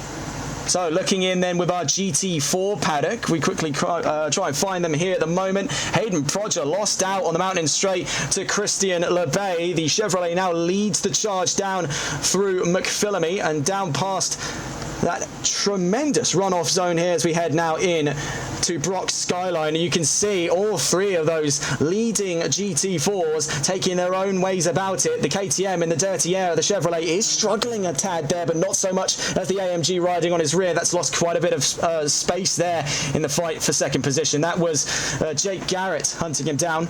But Lebay leads the charge for GT4. Prodger right behind. We'll have a look around those. Things look to be livening back up inside our top 5 for GT3. Quickly checking in here. So we can see Tyler Vermaak is only 0.2 of a second from Cas Van Velzen's perspective. As we make our way around the chase, Van Velzen runs it a little bit wide. Vermaak hunting him down for the lead of this race. Let's quickly stay on board here with the Lexus in the fight for first. Down through turn 23, it was a lightning start by the Ford. What a fantastic getaway by the number 420. But now he's found himself in a pretty vulnerable position. Now it's the war of the 5.4s. 5.4 litre Lexus V8 versus a 5.4 litre Ford M Sport V8.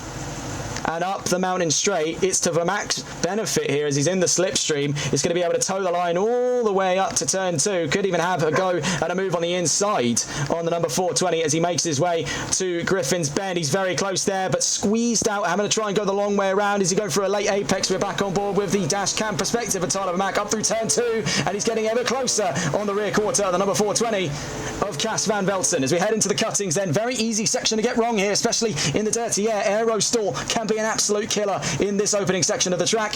Up the mountain we go then through Quarry. Turns 5 and 6. And just get a view here when we're in hot pursuit for position, just how close these drivers are willing to toe the line. Out through Reed, now through Solman, now to McPhillamy, past the wall of death. Into McPhillamy we go. Very, very close there, barely lifting the foot off the accelerator. Now down to Brock's Skyline. This is where things can get hairy in a fight for the lead, especially with Aerostall playing such a prevalent factor on that Lexus. But Vermaak is really gritting his teeth and hoping for the best here in the middle sector of the track. Out through the S's, then to Forest Elbow, turn 18. Very easy to overpin the brakes and get in on those walls there with the Bentley logo on the far side. Now out through turn 18 and then to turn 19.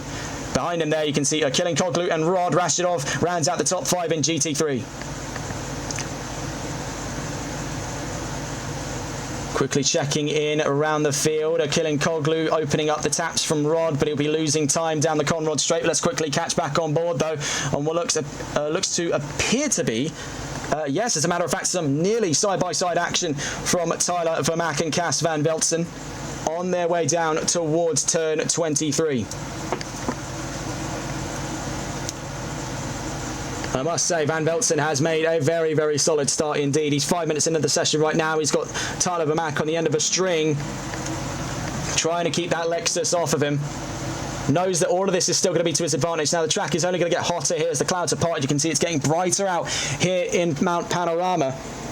And any Australian viewers tuning in will know just how oppressive the heat can be in Australia during the summertime. And that is going to be weighing quite heavily on these drivers on the hopes that their tyres don't melt into the tarmac here by the end of today's race. 1 hour 55 left to go, and what a start then we have seen from Cas Van Velzen. Getting a look in though with Hayden Prodger and Jake Garrett ahead of them there. Christian Lebay leading the GT4 field. Now this is in the fight for second position as Prodger is getting closer and closer to the idea of needing to defend. You can see right now it's en passant on either side of it. It could switch from second to first on a moment's notice as it's equal gaps between the Chevy, the KTM and the AMG. On our way down towards turn 2, Lebay from Prodger, then Garrett. On our podium for GT4 at the moment, we're on board with Hayden Prodger. It is really David meets Goliath in this. That's a 6.2 litre Chevrolet LT1 V8 engine up against a 2 litre Audi EA118 turbo inline 4, I believe from the Audi S3 under the bonnet and just behind the cockpit of Hayden Prodger. So we're on board then with the GT4 in its endeavours now, and I would definitely say we've come out of that fight for second. We are now in the fight for the lead of the race here between Christian LeBay and Hayden Prodger. As you can see, clipping the wall with Jake Garrett up against the wall of death. The number 420 in the 835 still at arms on their way down the Conrod. And that's Cas van Veltzen and Tyler Vermaak.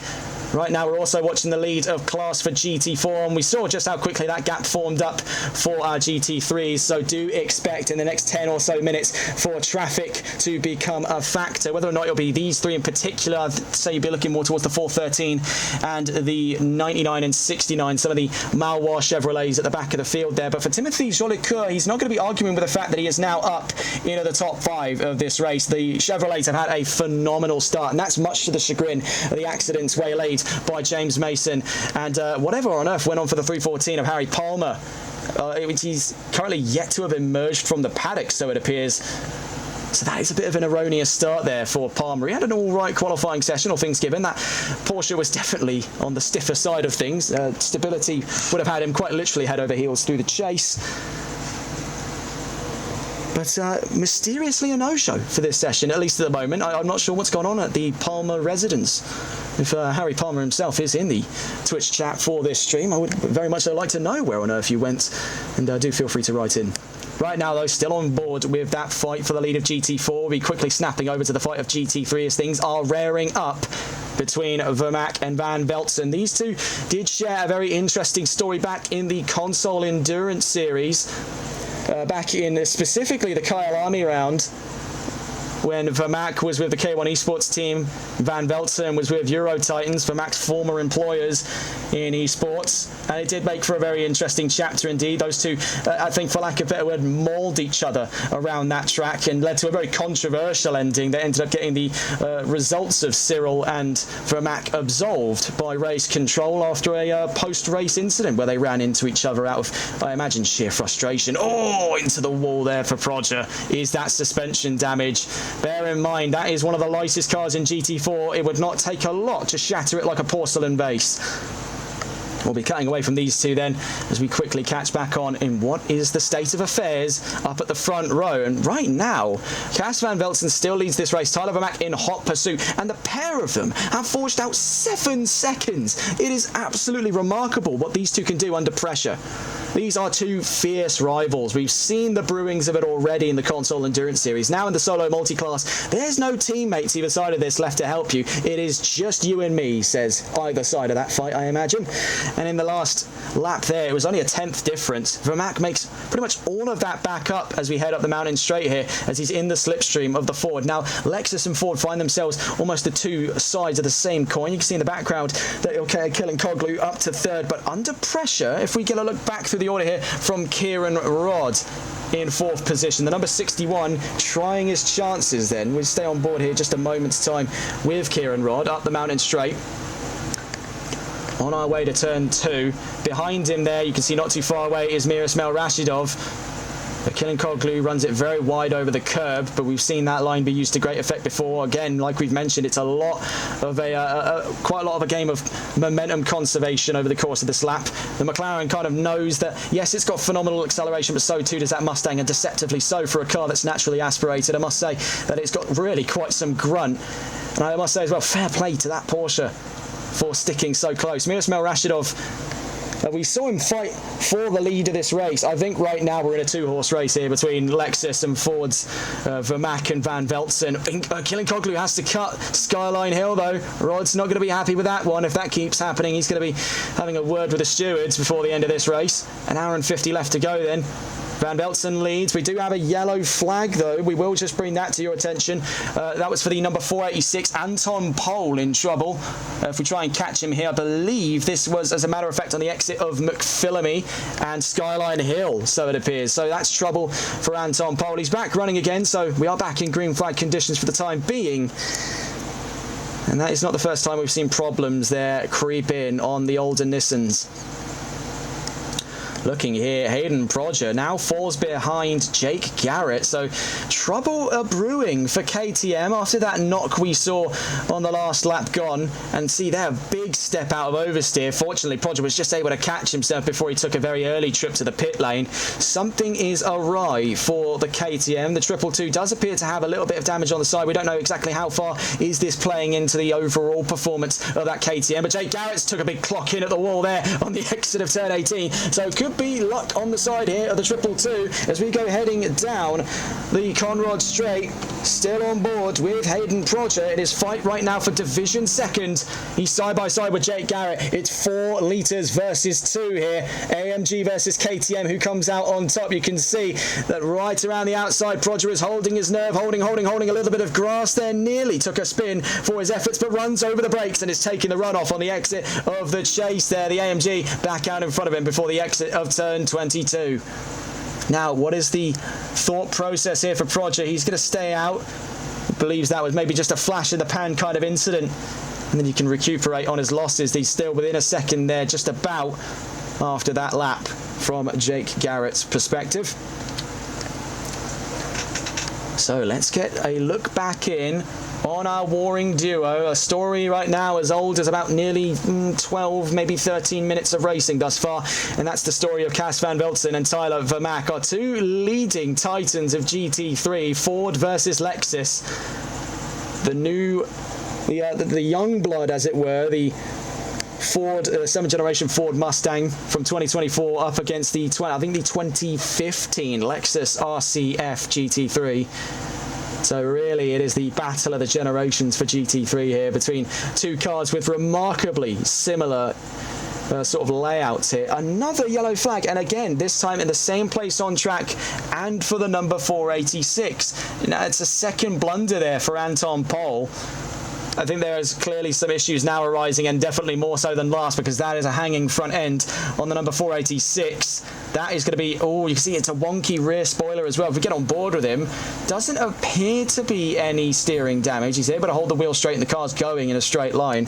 We are back into green flags. It would be a rolling yellow flag there with a severely damaged car making its way more likely than not at this time into the pit lane. Hayden Prodger and Jake Garrett still warring on for that fight of division second. Christian Lebay, though, has really been able to spread his wings and fly there. He's 4 seconds at the field from either of them on his way to a potential first win here in NLRL. It is hotly awaited here. He went an entire season of the Sunday League. Despite getting the championship, he went so without winning a race. His best result was second in a race weekend. Are we on the precipice here in an hour and 46 minutes time of seeing Christian Lebay's first ever documented NLRL win? Well, here's hoping, because we've been waiting for this one for a long time. Ilkay Akilinkoglu, the race winner of round 1, now out in the open air ahead of Kieran Rodd. He's shook the 61 clear, and oh my goodness, did you see that slide there? Proper rallycross stuff by Ilkay Akilinkoglu. Now, we've seen his exploits many a time before in the Console Endurance Series, and I believe we may have even seen him before that point as well, and he is a remarkable talent. And you see sliding there, as a matter of fact, out through Salmon and kept it absolutely pinned. I mean, that is remarkable. Absolutely remarkable. He's got 10 seconds, though, that he's got to make there to the number 420 and the number 835 that look to be in side-by-side action at long due last, as we're on board with Cas van Velzen, looking to defend the lead of this race. This is in for the fight for first. Vermaak around the outside. Van Velzen runs a little bit deep there through the first part, trying to hold his nerve off against Tyler Vermaak. It has been absolute blitzkrieg on the front row for GT3 since the word go, since the lights went green. These two have not lifted once in their fight against one another. Van Velzen got that early advantage, but for how much longer can he hold his nerve in the 420? Only time will tell, though, and that last lap was a premonition of what is to come, as it's looking to get very hairy in the moment's time as we're starting to run into the last of our GT4s in lapped traffic. That's James Mason there in front of them in the 413.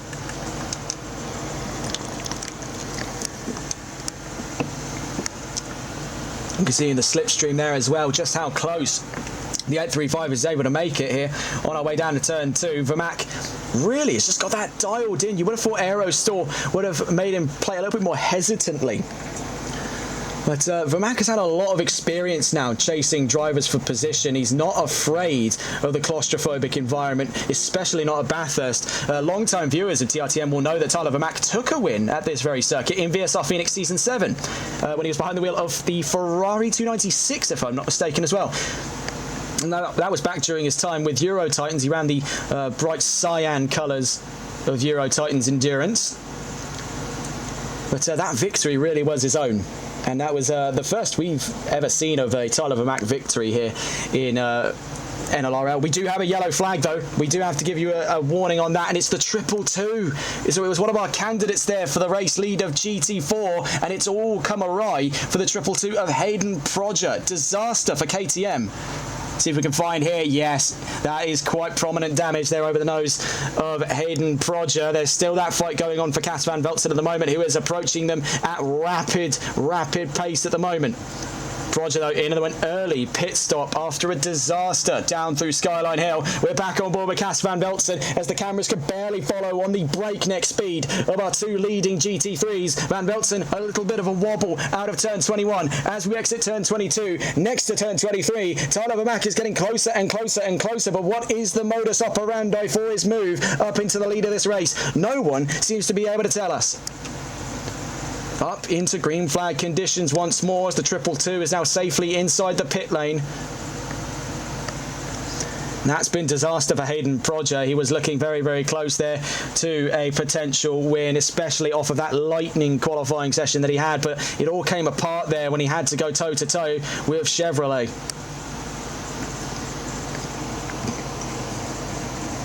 Up to Griffin's Bend we go then. We're still glued to the screen on the fight of first place in GT3. Right now it's a bit of a stale affair really in GT4 with the removal of the 222 from that line of competition, as he's currently in the pit lane seeking mandatory repairs on that KTM after his incident. As right now, reporting from GT4 as we continue to watch here the lead of the race fight. Are the drivers allowed to actually drive while in race? That's from TechSteph in chat. Allowed to ACC drive. Able to use drive. Not entirely sure what you mean by that. Do elaborate. Reporting from GT4, Christian LeBay does lead the charge from Jake Garrett and now making his way up to third in class on his debut is Timothy Jolicoeur with Malois Racing. That is remarkable stuff, and we did have that in the back of our minds that if they just laid low, they didn't try and get themselves into too much trouble, they just kept out of the way of any kind of major problems and stuck to their line, they would be rewarded on a track like this.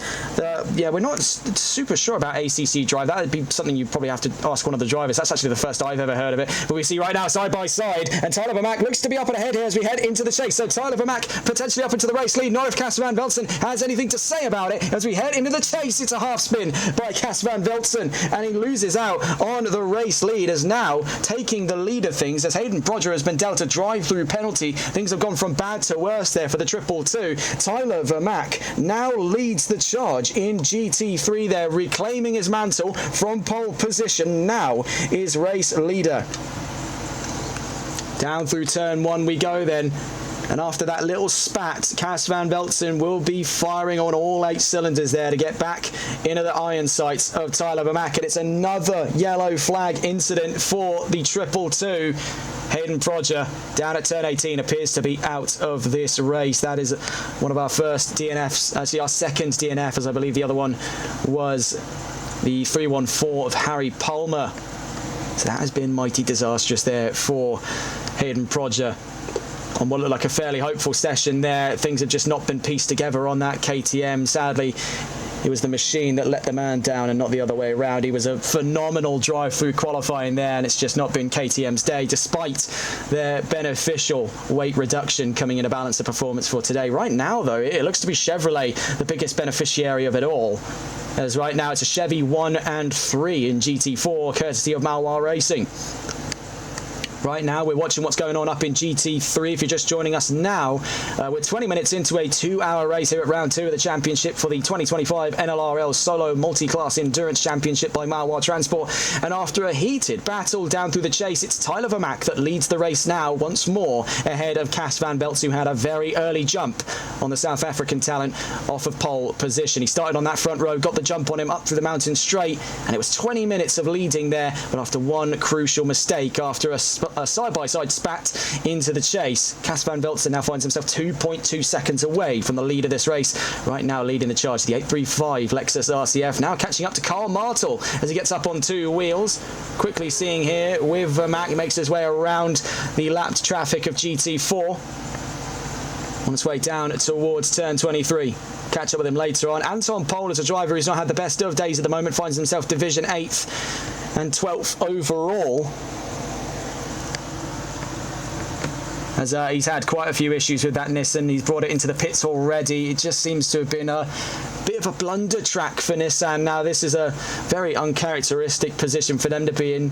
Long time fans of the Nissan GTR will no doubt recall that this was once the scourge of the Australian Touring Car Championships back in the 1990s. And in the modern day, the Nissan GTR just doesn't appear to be able to cut the mustard when it comes to competing with its European and American contemporaries, and even its Japanese contemporaries for that matter. We're right now watching what appears to be a fight for the top 5, and we're from the perspective of Mir Ismail Rashidov up against Ben Cheeseman, the 114 leading, the number 21 chasing. You see, it is incredibly close here between the pair of them up round turn 2 at Griffin's Bend.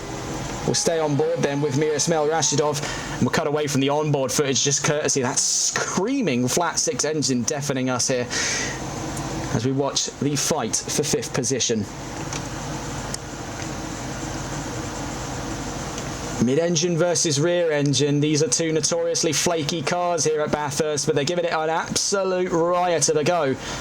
Up through Reed, then to Solomon, past the wall of death on our left-hand side to their right-hand as we head through McPhillamy. Very easy to end up in that gravel trap on the exit on the right-hand side, down through Skyline, Brock Skyline, if you want to be technical about it. Into the wall goes Ben Cheeseman. It'll be a free position for Ismail Rashidov. Have a look at that. It was textbook spit out for McLaren. Now, we've seen that time and time again. We can almost memorise the track pattern as it goes careening into the wall. See there, past that curb, it's just the weight of the car comes asunder, bang into the wall by the liquid moly signs. Not a grand sight for Ben Cheeseman. He'll be in the pit lane. Mir Ismail Rashidov will not be arguing with that whatsoever as he takes a very comfy top 5 position in GT3. It may not be Porsche's day to take the race lead by that matter, as Ford and Lexus are absolutely rocketing away. Rashidov doing the best with what he's got, could be looking for some position promotions by the end of the round today. So having a look around the field, Ilkay Akilinkoglu, last round's race winner, catching up on Timothy Jolicoeur on his debut here in the Solo Multiclass Endurance Championship. He's having a very good go of it indeed. He's been able to capitalise on the mistakes of his contemporaries in GT4 to put himself in a podium position. Jolicoeur will not be arguing with his happenstance on track at the moment. Akilinkoglu, though, wants to get around him as soon as possible. And out through that he goes. Jolicoeur says, I'll pick up a little bit of slipstream, thank you very much. We do have a yellow flag. It's for the 113. Kyle Jenkins in trouble. We'll quickly catch on board then what on earth went on for the 113. Little bit of nose damage there. Ben Cheeseman in the pits at the moment. And actually looking to catch up, if he were to take a pit stop now, would have been Christian Lebay, who is in 8th overall in this race right now. And on the other side of the track, what it would take is one more major incident for the back-marking GT3s to end up in some serious trouble. Kieran Rod then is closing the gap down to Ilkay Akilinkoglu. Now, this is in the fight for a GT3 podium. And that was a bit of a hair raiser by the 61 there. Almost ended up in the same situation as Ben Cheeseman, but managed to just reel the Mustang in there, the bucking Bronco of the 7th gen Ford Mustang, before it got a little bit too out of hand for him there, scraping his way past turn 18. Not Griffin's Bend, that's turn 2, Forest's Elbow. And then out through turn 19. On his way down the Conrod Straight, he is slowly but surely reeling in the gap there on Ilkay Akilinkoglu, and he gets the bulk of that done down these straights here, where that McLaren is at a natural disadvantage to Ford, and their incredible powertrain on that Mustang Now, while I can't vouch for its efficacy in real life, as the Ford Mustang, especially in the World Endurance Championship, has spent more time in the paddock than it has on the grid, in ACC it has been an absolute weapon since its addition, and it's been a welcome addition, as a matter of fact, because it is a car, much like the Lexus RCF, that does take a bit of a unique angle for a front-engine vehicle. It is a bit of a lump, but a lump with considerably more straight-line speed than any other lumps in the GT3 category. See, that's the view from our front row. Tyler Vermaak ahead of Cas Van Velzen by 1.3 seconds, but that gap is teetering in terms of an improvement. Van Velzen holds the fastest time of the race so far, 2:01.410 in the number 420 Ford Mustang. Could be on for another challenge of the lead. We'll keep a close eye on that as we continue look around the grid. And this is from the back of the podium for GT4, as things have scattered out quite quickly. There's only 5 cars left in the GT4 as they were massacred on the opening half hour of racing here. Timothy Jolicoeur on debut is up to a podium position. You really can't argue with results like that, and they'll be ecstatic for him over at the Malois racing team. You can see behind him at the moment, not too far away, as a matter of fact, is another one of the Malois cars, the number 99 Chevrolet of Karl Martel. It'll be a Malois 1, 3 and 4 at the moment. The way it stands, they're not going to be arguing with results like that whatsoever, especially this early on in the championship.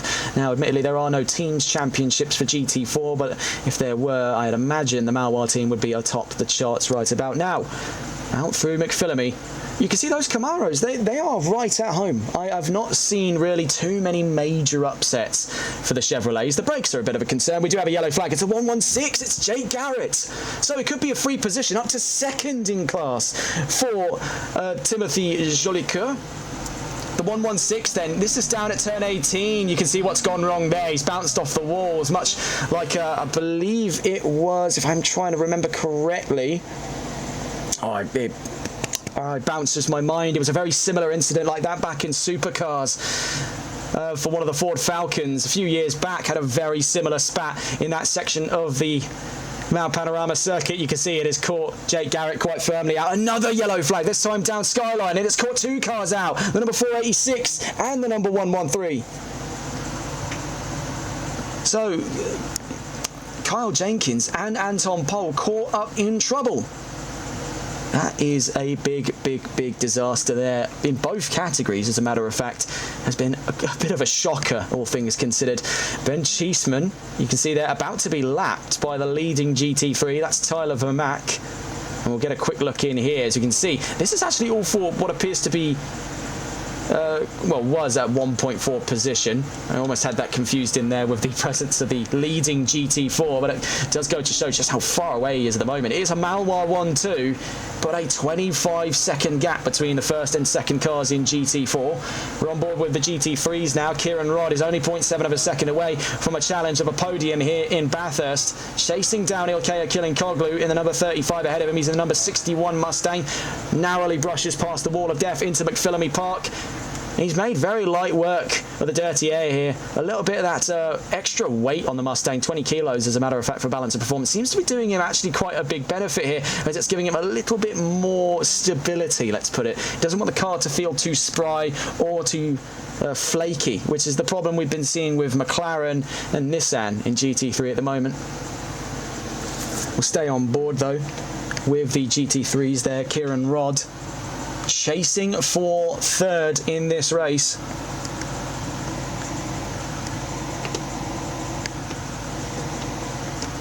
I'd say we are very much so inside that range. We're about half a second from one another here. The 35 and the 61 on their way down towards the chase. Turns 21 and 22. Not too far behind them then, the number 21 by 7 seconds. That's Miroslav Rashidov gunning for another podium, but he's got about an hour and 30 to consider his options here. We've already seen the first of our pit stops come underway from Ben Cheeseman, who's 6th in this session thus far. And we see Kyle Jenkins into the pit lane as well. We saw Hayden Prodger do a pit lane run before his DNF. And right about now is where we're going to start to consider our pit lane runs for the first of 2 mandated pit stops in this session. We're gunning in and around this region of the race. We're about half an hour in, so let's get a gander here as we continue to watch our pressing fight for the podium in not only GT3 but overall as we tally up the death toll here in Bathurst. And right now it appears all 8 of the GT3s are still out on track, but we have lost quite a number of our GT4s. We're only down to 4 left in this race. It has been a race to forget for the 413 and the 222. Not the 413, so that's James Mason. But with that being said, he is still quite some way away. It's the 314, that's my mistake there. Apologies to the 413, but it has been a race to forget for the 314 and the 222, both DNFs from the GT4 class. That would be Harry Palmer, who made his debut today in the solo multi-class endurance, and Hayden Prodger, who had a nightmare run towards the middle of this first stint. Differing lines there between McLaren and Ford on their way down towards turn 18. Cas van Velzen still holds the fastest time of this session so far. A little bit of dust in the faces of Achille Koglu and Rod there, thrown up by the 114 ahead of them. That would be, by the looks of it here, that's Ben Cheeseman up the road.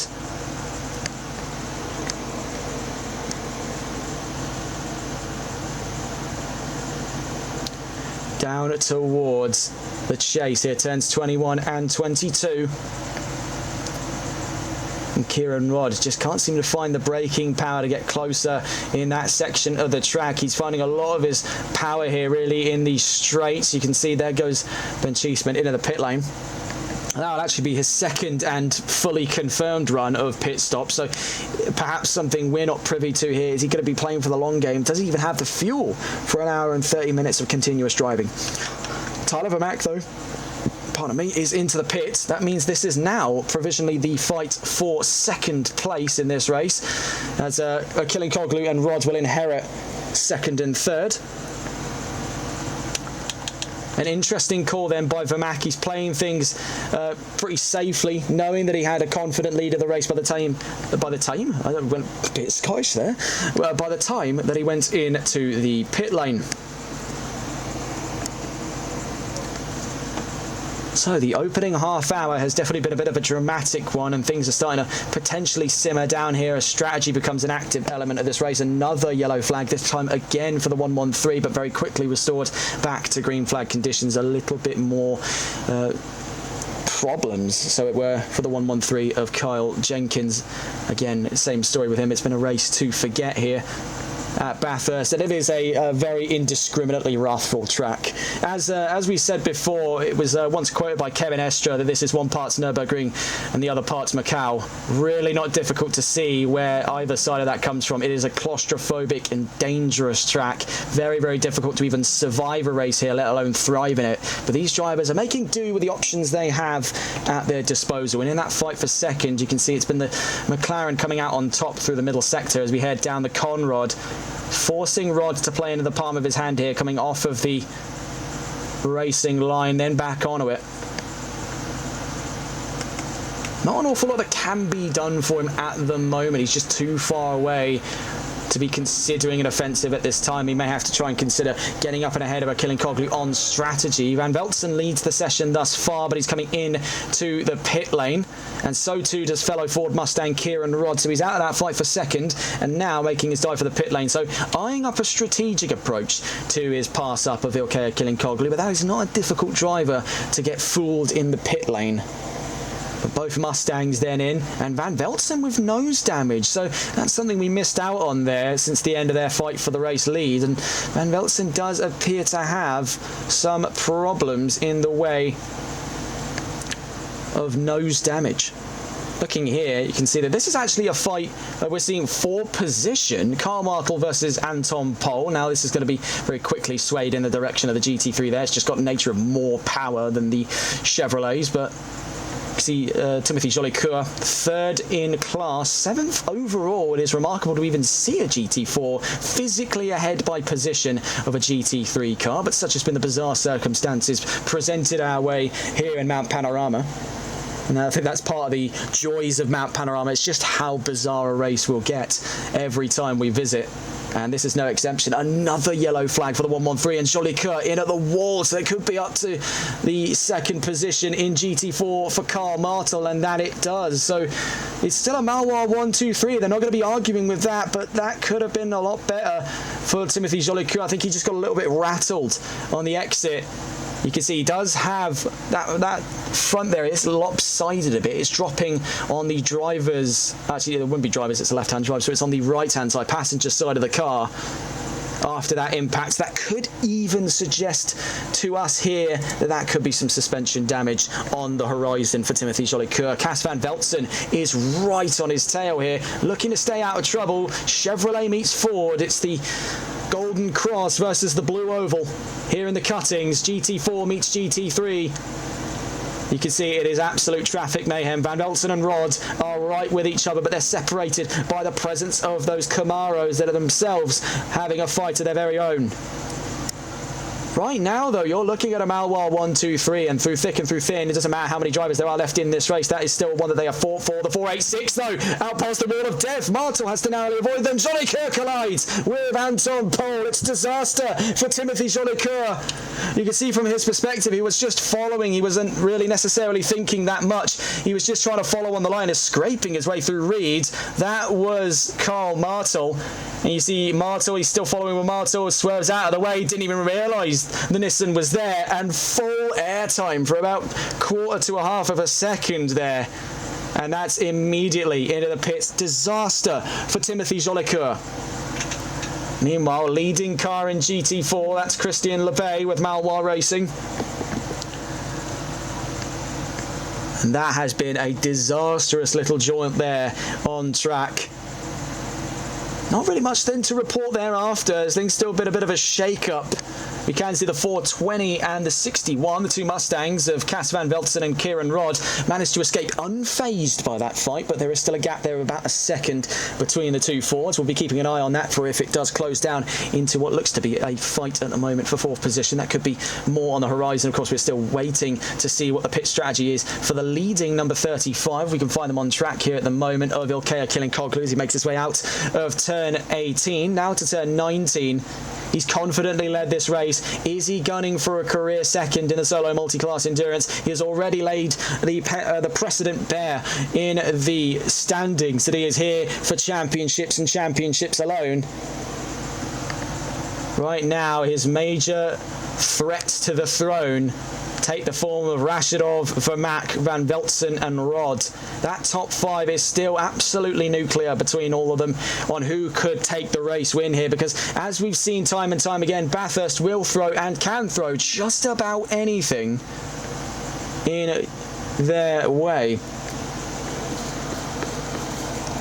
Wishful Winnings joining us in chat saying, I heard Tyler and Cassie were having a great battle. Yes, they were. They were having a fantastic opening jaunt there for the opening 30 minutes of racing, wherein which Van Velzen, you can see just up the road, were was leading this race after a fantastic move down through turn 2 on the opening lap. Right now, though, he's got the handful here of trying to shake loose fellow Ford Mustang driver Kieran Rod and the number 61, who we're watching on board with at the moment on the exit of turn 19. So after 30 minutes and a myriad of pit stops with a few drivers still left to serve, namely a lot of our GT4s that are still left in this race with us, Timothy Jolly Cur on an emergency run to the pits after that monstrous collision. Let's get a look at that again on the instant replay. Now this was up at Reed. We were watching with Timothy Jolly Cur. You can see it was traffic mayhem between the two Mustangs and the two Camaros, but then you can see Anton Pol was stranded at the wall of death. Martel gets out of the way. Jolly Cur's got no time to react and slams headstrong into the 486 there. And that was disastrous for him. So right now, let's quickly see whereabouts on track our leading GT3s are. Kilinkoglu then making his way down through the S's and the Dipper on his way to turn 18 of Forest Selbo. Rashidov in hot pursuit there by 8.8 seconds. Tyler Vermaak, who did lead this race before his first pit stop, is by about 28 seconds away. He's in the clear air at the moment. That is the one benefit he's got at this current time of the race. After that first run into the pits, he's got open, clean air to where he can just continue to reel these times in. Cas van Veltzen not too far away, I should remind you as well. I mean, on strategy at the moment, Van Veltzen's been had by Vermaak, but his main target now is just to finish on the podium. And with Rashidov and Koglu still not present, sights in the pit lane, we see there Koglu still taking a run around the track before he considers the pit lane. What does Rashidov think of it? He's going to do exactly the same. Right now, 2 cars in the emergency pits. That's Jolly Kurt and Pole. James Mason also repairing from an incident he suffered earlier on in the race. And Jake Garrett was with us in the race as well, but sadly out of this one after that huge spin down at turn 18. And I think it was a very similar situation to what we've seen in the last couple of, I think it was the 2015 Bathurst 1000. I'm thinking of one of the Ford Falcons just ping-pongs off the wall, very nearly head over heels as a matter of fact, but then ends up down at Forest's elbow, facing the wrong way around and just absolutely mashed. Right now, nothing too close to report in the grand scheme of things. We're just going to sort of slowly rotate around our drivers. Now, this will probably be your closest fight on track at the moment, at the time of recording, with 1 hour 20 left to go, are the 2 Mustangs of Van Veltzen and Rod. But they are keeping to sort of their own business at the moment. Van Veltzen is just slowly peeling away. He's got more bigger fish to fry, and that's no offence to Kieran Rod. He has put on a very solid show of things at the moment. We'll see exactly where they end up when strategy starts to play its hand, and we've yet to see the first of our 2 mandated pit stops for the leading duo of Rashidov and Koglu. Right now, though, Kieran Rod's in a comfortable top 5 position amidst the chaos that Bathurst has thrown in his direction, and that could be the same story told for Cas van Veltzen, who himself is gunning for an appearance on that podium.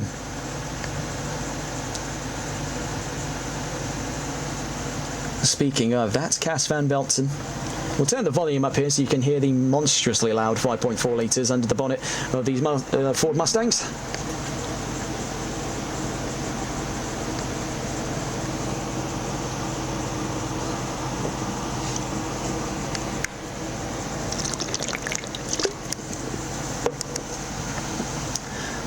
Wishful Winning's asking how many cars we lost. Well, we started the session off with, if memory serves me correctly, 17 cars. 17.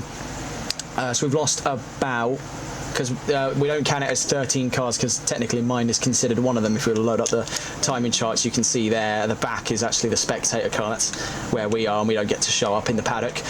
So we're at about 12 cars left. It was an absolute massacre. Absolute massacre. We've lost Jake Garrett, we've lost Hayden Prodger. I believe we're more likely than not going to lose Anton Pole at some point, though I do respect the fact that he has stayed up for as long as he has, especially considering the fact, isn't that the 835 just making its way down? No, that's, no, my mistake. That is what I'm thinking of, and he's in at the wall. Yeah, not a good time to go over to him, but these are the teething issues you run into when you choose a more unorthodox vehicle. And we've seen the gamble can either play off massively in your favour or massively against your favour. Now, I'd say in the 2 cases where that gamble of unorthodox choice of cars has paid off massively, look no further than Tyler Vermaak and the driver that inspired him to that move to Lexus. The Season 2 champion of the NLRL Sunday League, Jason Bush, the American talent, was the major inspiration behind Vermaak's move over to Lexus, and it seems to have also paid him dividends just as much as it has for Bush in his tenure in Season 2, where he took a dominant performance. The time of day in the race is 3:51 p.m. local. We're far away from a sundown race here, and with 1 hour and 17 left to go, we'll be in and around 6 o'clock local. So just about when we're getting into evening time here in the summer times of New South Wales, Australia. No imminent threat of rain, track temperatures 33 degrees and ambient is 26 as of the start of this race. It could even be expected to be higher as the track is being more and more worn in. The 113 is into the pit lane at the moment on emergency, so could that be the end of the line for Kyle Jenkins? You can see his car has been pieced back together, and he's taken 1 mandated pit stop already, but what is going to be the thought process then in getting himself back onto the field and picking up some points by the end of this round? Is this just too heavy a cross to bear? We've definitely seen a lot of drivers here have been properly put through the ringer here in Mount Panorama, and not difficult to see where that comes from. This is a very sketchy circuit at the best of times, and I think that is the charm of Mount Panorama, in the same way that the Nürburgring is a sketchy track and can prove to be very dangerous on its day. I think that extra thrill of just having a survivor lap is what brings drivers back to this like moths to a naked flame. So right now, still checking to see as Timothy Jolicoeur takes his first mandated pit stop. He may not be seeing a podium by the end of this race, but he's given it a very, very, very good go. It was just that unfortunate accident with the stranded GTR of Anton Pol. You can see in the pits ahead of him there is Carl Martel, fellow Chevrolet at the Malois racing team. You'll know that all of the Malois cars presented in their white and green paint scheme, as well as the MRT suffix on the end of their surnames.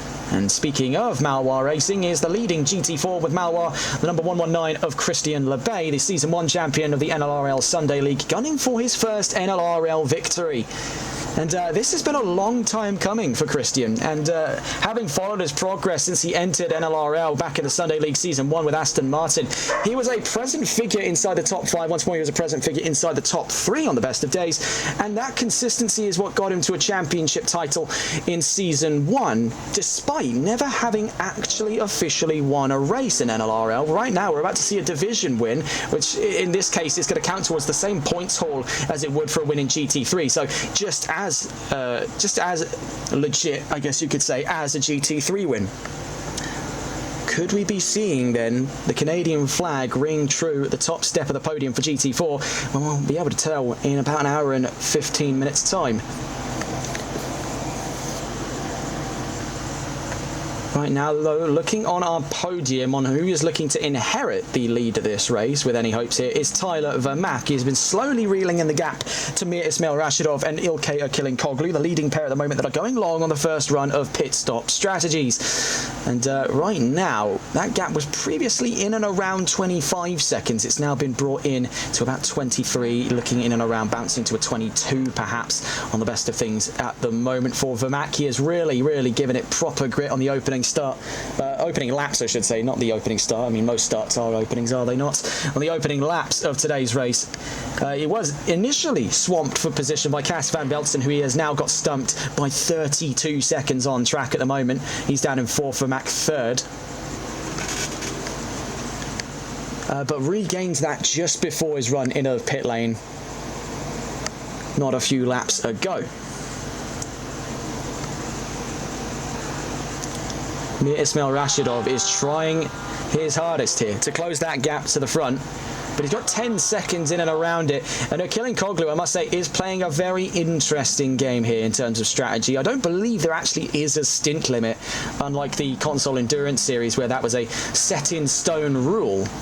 As a matter of fact, pretty certain here that you can run it for just as long as you want, and perhaps even take 2 pit stop runs back to back at the end of the race. I mean, it's not going to win you any races, but you can possibly do that. I think the rules on stints are a lot more lax here at the moment. Now, of course, if there is a stint limit, it is way too high. We'll probably be looking in and around the 55-65 minute bracket like we saw back in the console endurance series. But when you have 2 mandated pit stops and 2 hours of racing, you're going to be seeing drivers pit in and around the 30 to 45 minute mark first, and then with about 30 to 45 minutes left to go. That would have been the more common middle of the bell curve strategy here. But Akilinkoglu, just as he did back with MSA Autosport and MSA Racing in both, I believe, the Southern Endurance Series with AXRL, where we've seen MSA before, and also over in the Console Endurance Series, have we seen these unorthodox strategies play into the hands of Akilinkoglu. He is the thinking man's racing driver here in this series, and that's no discredit to the rest of the field, but he does like to play this like chess and not like checkers. He's a man of tactics, just as much as he is a man of action. We'll stay on board with Akilinkoglu then as he makes his way around the track. We'll be back with you in a moment's time.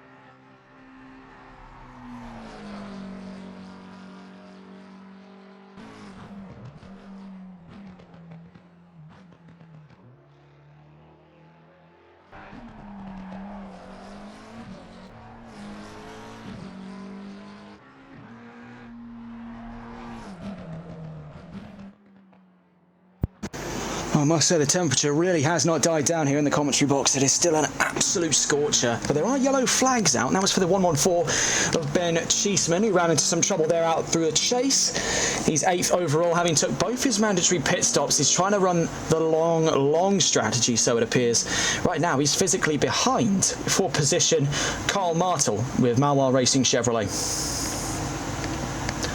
So we hotly await to see what is the going rates for strategy between Rashidov and Koglu. They've gone for the longest strategies possible here, and still not even a peep at the pit lane run. Is it going to be the case for Miroslav Rashidov as the 114 of Cheeseman runs into more trouble, this time down on the exit of turn 1? And no, again, same story. Cheeseman then looks to... Oh, no, there he is. We thought he was a retiree there for a second. I was a bit worried for him, as he was having a pretty all-right race. There is another yellow flag out in a moment. That is for the 113 of Kyle Jenkins. There you see, that is one of the scariest places to be stranded on track. That yellow flag will persist then for some time until he can get himself righted on his way out past the dipper, on his way to Forest's Elbow. That is a very scary place to have your car be stranded. Fortunately, he caught just at the end of that GT3 train and then right towards the start of the GT4s on the horizon.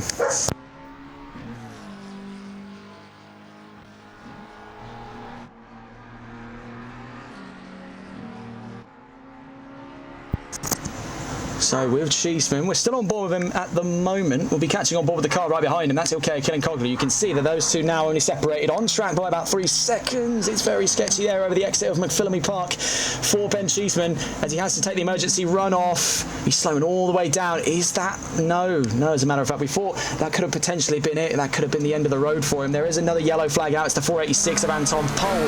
That whole section of the track seems to be his absolute nemesis at the moment. That's Sector 2 and a Sector 3 bridge. Oh my word, and he nearly joins him there on his conquest down towards... Oh, that is very nasty. Very, very nasty indeed. Getting a look at that on the replay. This is more likely than not what has been plaguing our paddock over the course of this race, both across GT3 and GT4, is where you're cresting there out through the exit of the S's and the dipper and in towards Forest's Elbow at turn 18. If we just get a look at that again as he makes his way out. And it's right about here. You can see that is a crest, and that's where the back end gets light, especially under braking, because the back end gets almost lifted up off the ground a little bit there. The aero doing its best to push it back down into the tarmac, but it just isn't happening. Right now, though, we're back in the green flag conditions. You can see here with the two Mustangs, the 420 and the 61, Van Velten and Rod on their way through the middle section of the track here, down towards Sector 3. They're having very little problems compared to McLaren, and Nissan. Ford really seems to be the manufacturer to be, but almost as much as it has been for Lexus. The 113 of Kyle Jenkins is into the pits. That could be another potential DNF on the horizon for the McLaren. It has really been plagued with issue after issue after issue after issue over the course of this race. The only McLaren that doesn't seem to be struggling at all is the leading McLaren of Ilkay Koglu. And I must say as well, it's got to be remarkable mastery of one's own machine for Miroslav Rashidov to keep that Porsche in the clear and narrow. Yes, you can see it's got a little bit of damage here and there, but it has been in a few scrapes, a few fights. But the very fact that I have not seen that... Oh, I maybe spoke soon. I maybe spoke a little bit too soon there. Clipping the BP Ultimate signs and very nearly becoming a bit of a decorative item there on turn 5 and 6 at the concrete barriers. No Armcos here. No fun. If you have any kind of crash, it is straight concrete, except for those tyre walls there, and then it's back to straight concrete until you get to the tyre walls on the other side here, and they're back into concrete. But that doesn't detract from the fact that one scraped down at Quarry. That does not take away from what Rashidov is capable of in this race today, in that Porsche. It is remarkable to see, because so few people come through the woodwork to give such ecstatic performances in the 992. It is a very, very Marmite car. I suppose more relevantly here, since we're in the land of land down under, it's more of a Vegemite car. You either love it or you hate it. Struggling for words there. 113 still in the pits at the moment. Koglu doesn't take a stab at a pit lane run, and neither does Miroslav Rashidov, as we're closing in on the halfway mark of the race, and neither of them have given one eye to the pit lane entry. Not one piece there. in the pits at the moment. There's James Mason cruising past Kyle Jenkins. In front of him there, Ben Cheeseman. Anton Pole into the pits as well. And there is still the question hanging heavy in the air, so it may seem, as to what is going to happen to Tyler Vermaak here. He has managed to claw that gap, now down another 2 seconds since we last saw him, from 22 to 20, even eyeing up a potential look at the 19-second bracket.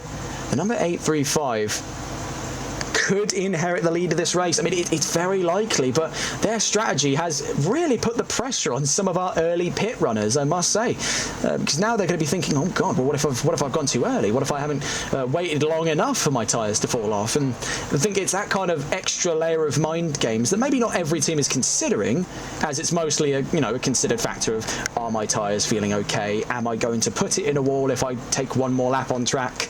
Those are usually the constant factors, but you see it time and time again with these drivers that are able to master the hill. Vermaak has actually done this himself inadvertently back in VSR, of getting inside everyone else's head with these unorthodox pit strategies. Admittedly, back in VSR, he only had to deal with one pit stop as opposed to two. So this is definitely throwing him a little bit out of his comfort zone. I don't want to say too far out. We have seen plenty longer races from Tyler Vermaak in his time with the K1 Esports team. And I'd say this more recent era for Vermaak, it did take, admittedly, having studied his progress for some time, it did take a long time for him to land at the conclusion that Lexus and I believe as well Aston Martin were his two preferable choices of machine coming into this sort of next generation of racing for him. Ever since he was signed by the American K1 Esports team, this has been sort of a step in the right direction, really, because we saw in Season 2 the NLRL Solo Multiclass, not Solo Multiclass, sorry, that's not happened yet, the NLRL Sunday League, that he went across 6 manufacturers. I think it was Ferrari, I don't know in particular order, but it was Ferrari, Ford, Aston, McLaren, BMW, Honda. So 6 manufacturers in one season. And I think he got past probably his second swap, saw that his championship points were deducted, and went a bit hog wild in trying to figure out where is the Goldilocks zone here. And I think he found, through the studies and through what we were able to see from him, Honda, McLaren too sharp, Ford too soft, Lexus seems to be just right.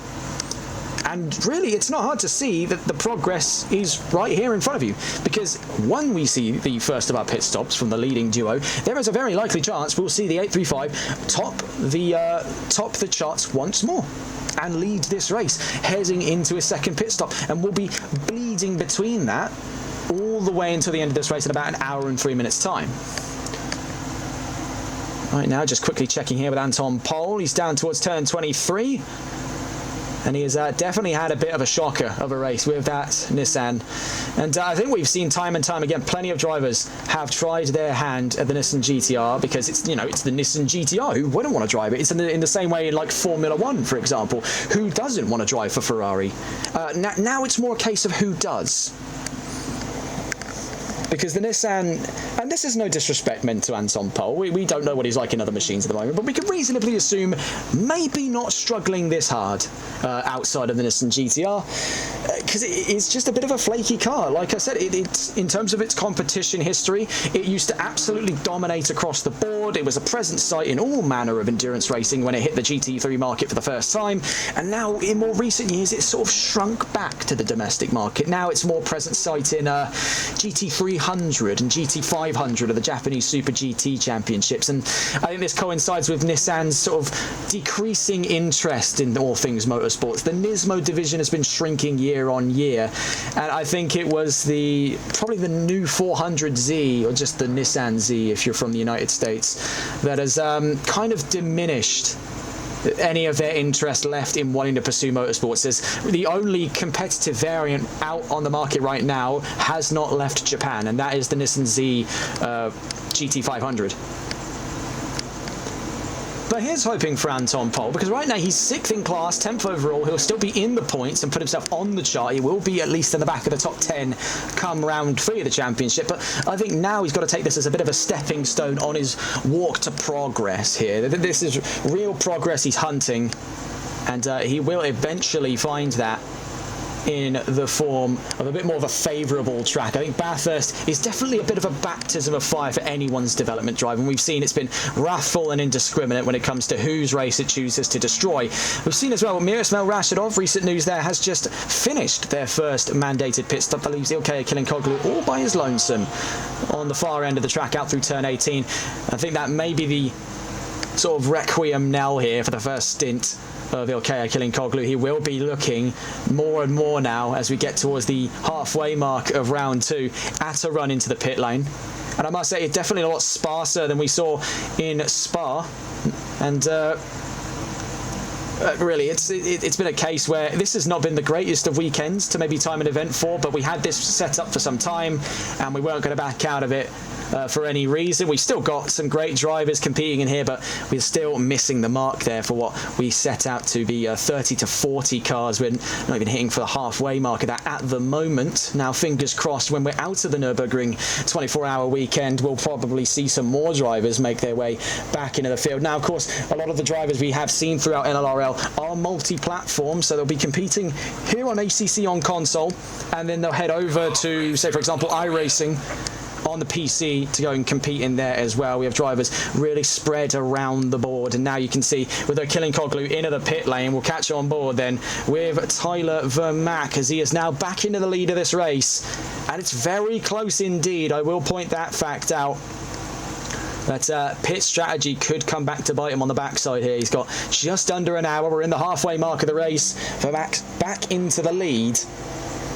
And right now, quickly checking in to see the status of Cas van Veltzen, who started this race on the, I believe, on the front row, took a very early lead of this race, and then once more had a very, very strong opening 30 minutes. You can see just emerges from turn 1 side by side with Ilkay Kilinkoglu. Now, this is the danger zone he has been very, very frightful of, because those are brand new tyres on that McLaren. And he's now on his second from final stint of fuel. So realistically, Kilinkoglu has only fueled the car up enough to his next pit stop. He's running a very lightweight setup here. And he's on brand new Pirellis that are just starting to bed in. It'll be a lap and a half before they're in their peak. But this is a dangerous, dangerous sight for Van Veltzen, who's been running on his Pirellis for a considerable length longer, much earlier on the pit stops than the McLaren behind him. This could get very, very jammy between the pair of them here as we're up through Quarry. Narrowly avoiding the wall there. You can see just how close they're willing to cut it on turns 4 and 5. Or turns 5 and 6, I should be saying there. Out through McPhillamy then. You can see that whilst those tyres bed in, Kilinkoglu is having to play things relatively safe here. Those tyres are still going to be cold, and they're not going to be primed up to proper temperature. It's going to take, like I said, about a lap and a half in conditions such as these to put them in good stead. And all the meanwhile, this is the green light for Cas van Veltzen to put the foot down and quite literally go like hell. Out through turn 18 and 19 we go then. You can see exactly what I'm thinking of when I say that, as now he's fully down. The throttles are all the way open on that 5.4 and he is rocketing away. No slipstream there provided, no quarter given to Ilkay Kilinkoglu. He's going to have to really play things aggressively in that middle sector to stay with the Mustang, because in a straight line it is Ford's territory to play with at the moment, or Lexus's for that matter. And actually, you can see at the moment Tyler Vermaak is into the pit, so a very unorthodox pit strategy by Tyler Vermaak. He's trying to get the overcut, I believe it is, there on his contemporaries Van Veltzen and Ilkay Kilinkoglu. So now what we are seeing is the battle on the horizon right now at this stage of the race for the lead here in Bathurst between Cas van Veltzen in the number 420 Ford and Ilkay Kilinkoglu in the number 35 McLaren. In third then, not too far away, you can see him just emerging out of turn 1 and following on his trails as well, makes up our second row at the moment. Malois Rashidov in the number 21 and Kieran Rodd in the number 61 with Porsche and Ford. Looking around the field once more, this is the view from the lead of GT4, and it's a lonely, lonely road here for Christian Lebay. He's been able to survive the... Oh my word, was that Timothy Jolicoeur? It was, as a matter of fact, Timothy Jolicoeur. That's the second time that he's been caught by the backside in that section of the track, and it's been a bit of a disaster there for Jolicoeur. He's still, I believe, on the track, making his way to Murray's as we speak at the moment. That's the second time that the chase corners have caught him out. And I believe the 69 may, yes, be going into the pit lane. So let's... Oh, that is... Eesh, oy. Bad damage for the number 69 there. Really had to sort of wait from the crest of the hill just so we could see what we're dealing with. But ooh, I think I can roughly piece together what's gone on there for Timothy Jolicoeur. He's dropped out of those podium positions and he's provisionally last as the 5th place car in GT4 would happen to be our number 177 car that's somewhere in the paddock somewhere. That for some reason counts towards the overall result because Carl Martel, who's in 2nd place at the moment in GT4, sandwiched in between 1st and 2nd in GT3. Does make for an interesting spectacle here. Let's actually get on board and do excuse the, well, not blindingly, that would be vision, the deafeningly loud 6.2 litre LT1 engine under the bonnet of this Chevy. That's getting past him there. There goes the McLaren. You can see the pace difference on that last lap. The McLaren kicking out at 2:03. Carl Martel, 2nd in GT4, was in the 2:15s. It's a 12-second gap per lap between GT3 and GT4. And you will next have to deal with present company of Mir Ismail Rashidov and Kieran Rodd, looking to get past him very, very soon. So not an easy day ahead of him here for Carl Martel, but one that he'll have to brave for the sake of a Malois 1-2 finish. James Mason is still in the fight here, and having survived quite a shocking turn of events over the course of this race, has taken both of his pit stops, has 54.5 minutes left to go before the checkered flag, and is holding on to podium by a very narrow margin indeed. And you can see just how far apart the worlds are here from 3rd to 1st, and that shows the absolute devastation, really, for lack of a better term, going on in the GT4 class. The mountain has not been very kind at all, as we are now down to only 4 cars left in GT4, meaning one more drop away and it is now a guaranteed podium if you can get to the checkered flag, if one more car DNFs. And that's, I think, something everyone's thinking of now is let's just get it to the line here. It's still a top 4 finish. There may not have been many people showing up, but there are even few people finishing here, and that's just 3 points. No one's going to argue with 3 points. It's sort of like when you go into the supermarket and they're handing out samples. Well, you're not going to say no, are you? On board then with Tyler Vermaak, 5th in class at the moment after that very bizarre pit lane run then. He was leading the race for all of, I think, about a lap and a half there before his 2nd pit stop in this race. What is the thought process behind Tyler Vermaak then? He is obviously gunning for gold, but he is willing to do just about whatever it takes necessary to give him the best possible chance. And with 53 minutes to the line, it's going to be dragging itself to the checkered flag in conditions like this, with the track still quite hot, no imminent threat of rain. It's not going to be a nice day if you're any of the 4 tyres affixed to the 835, and well, hopefully let's see if this strategy pays off for him. Mir Ismail Rashidov at the moment, yet to have taken his last pit stop, finds himself 3rd. Kilinkoglu 2nd, Van Veltzen 1st, Rodd 4th. All of them susceptible to Vermaak's very bizarre strategy. That might be the shortest stint I think I've ever seen in a multiple pit stop race. Wasted no time there. Now, I'm fairly certain that the only mandate for the pit stops is fuel and not tyres, unlike it is in some other series. And I think that's what we were told back in Spa by race control, that the singular mandate for the pit stop to count is just to take on more fuel. So the drivers are playing this very tactically, and as we've seen with Kilinkoglu, and I imagine we're probably also seeing here from Rashidov, which would explain the constant sprightly performance, that Porsche really doesn't look like it's struggling at all to find available grip, and very, very few occasions where this thing is understeering much harder than it would on, say, a qualifying trim. These drivers are only really fueling up for the stint. They're not fueling up for the rest of the race now. They're not leaving any excess. In fact, the only time you could really consider them leaving some kind of excess would be on the final stint, which these top 4 are yet to be in the field of. Let's put it that way. The number 420 still leads the charge. Then Cas Van Veltzen ahead of Ilkay Kilinkoglu. So that is a bit erroneous, because I believe, wasn't it Kilinkoglu leading?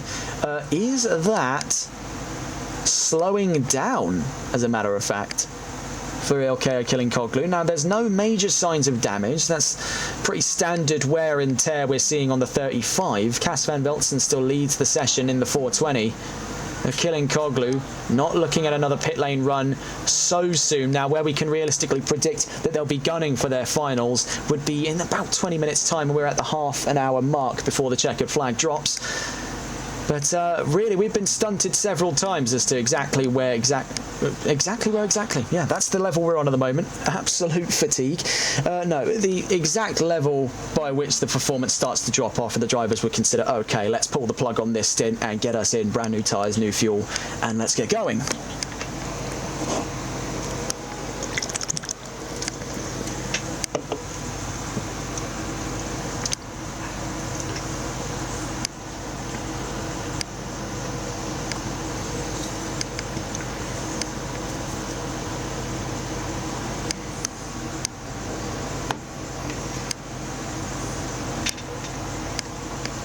So looking at where things are standing here with 50 minutes left to go, you can see that it is still a few drivers left to take their final pit stops. Right now it's Cas van Velzen leading the session as he makes his way out through McPhillamy and down through Brock's Skyline here in Sector 2. And that is, oh my goodness, we caught him right as he's very nearly into the wall. That was a fantastic save there by Cas van Velzen to keep himself out of what looked like almost imminent trouble for the Ford. The moment that back end stepped away, things were going south, but he's managed to keep a very firm grip on the 420 there, but he's lost quite a bit of time there to Ilkay Koglu, who you can now see peeling into frame from turn 18. He's in second place at the moment. Ismail Rashidov in third, and Kieran Rod fourth. Tyler Vermack looking to overcut the lot of them here. Actually, no, it would be an undercut. I've just had to check that. He's looking to undercut the rest of them for the lead of this race, having took his very early second pit stop. Now, that is definitely bizarre. He definitely could have kept things going for a lot longer on that stint, but opted to take an early run-in on strategic calls there. Regardless, that has put Vermack in a very interesting position in the next 49 minutes here. Exactly where are we going to see the 835 come out on top? Is this perhaps the blinder of a century here for strategies here in Bathurst? Only time will be able to tell you. Looking down into our GT4s then, you can see the lead at the moment being held by the 119 of Christian Lebay, looking to hunt down his first ever NLRL victory in the GT4 category. Of course, we've already explained the history here of Christian Lebay's competition history of NLRL. Went all the way through the first season of the Sunday League, took it home to a championship win despite never having won a race. It was a very bizarre story indeed, one that has cemented him in the NLRL history books there as a very bizarre story indeed. But now I think we're able to see where his bread and butter is down in GT4. As coming into Bathurst, it was looking very strong for Chevrolet already. Now this is their, well, I suppose, home away from home. Of course, these Camaros were not built here in Australia. They weren't sold really here in Australia at all. There's no right-hand drive variants of the Chevrolet Camaro. General Motors' alternative to the Chevrolet Camaro in Australia was the Holden Commodore. When they acquired Holden in the 90s to 2000s, they put a Chevrolet LS engine in a Holden Commodore, marketed it under the VSR, not VSR, that's the league we cover, HSV brand, the Holden Special Vehicles branch.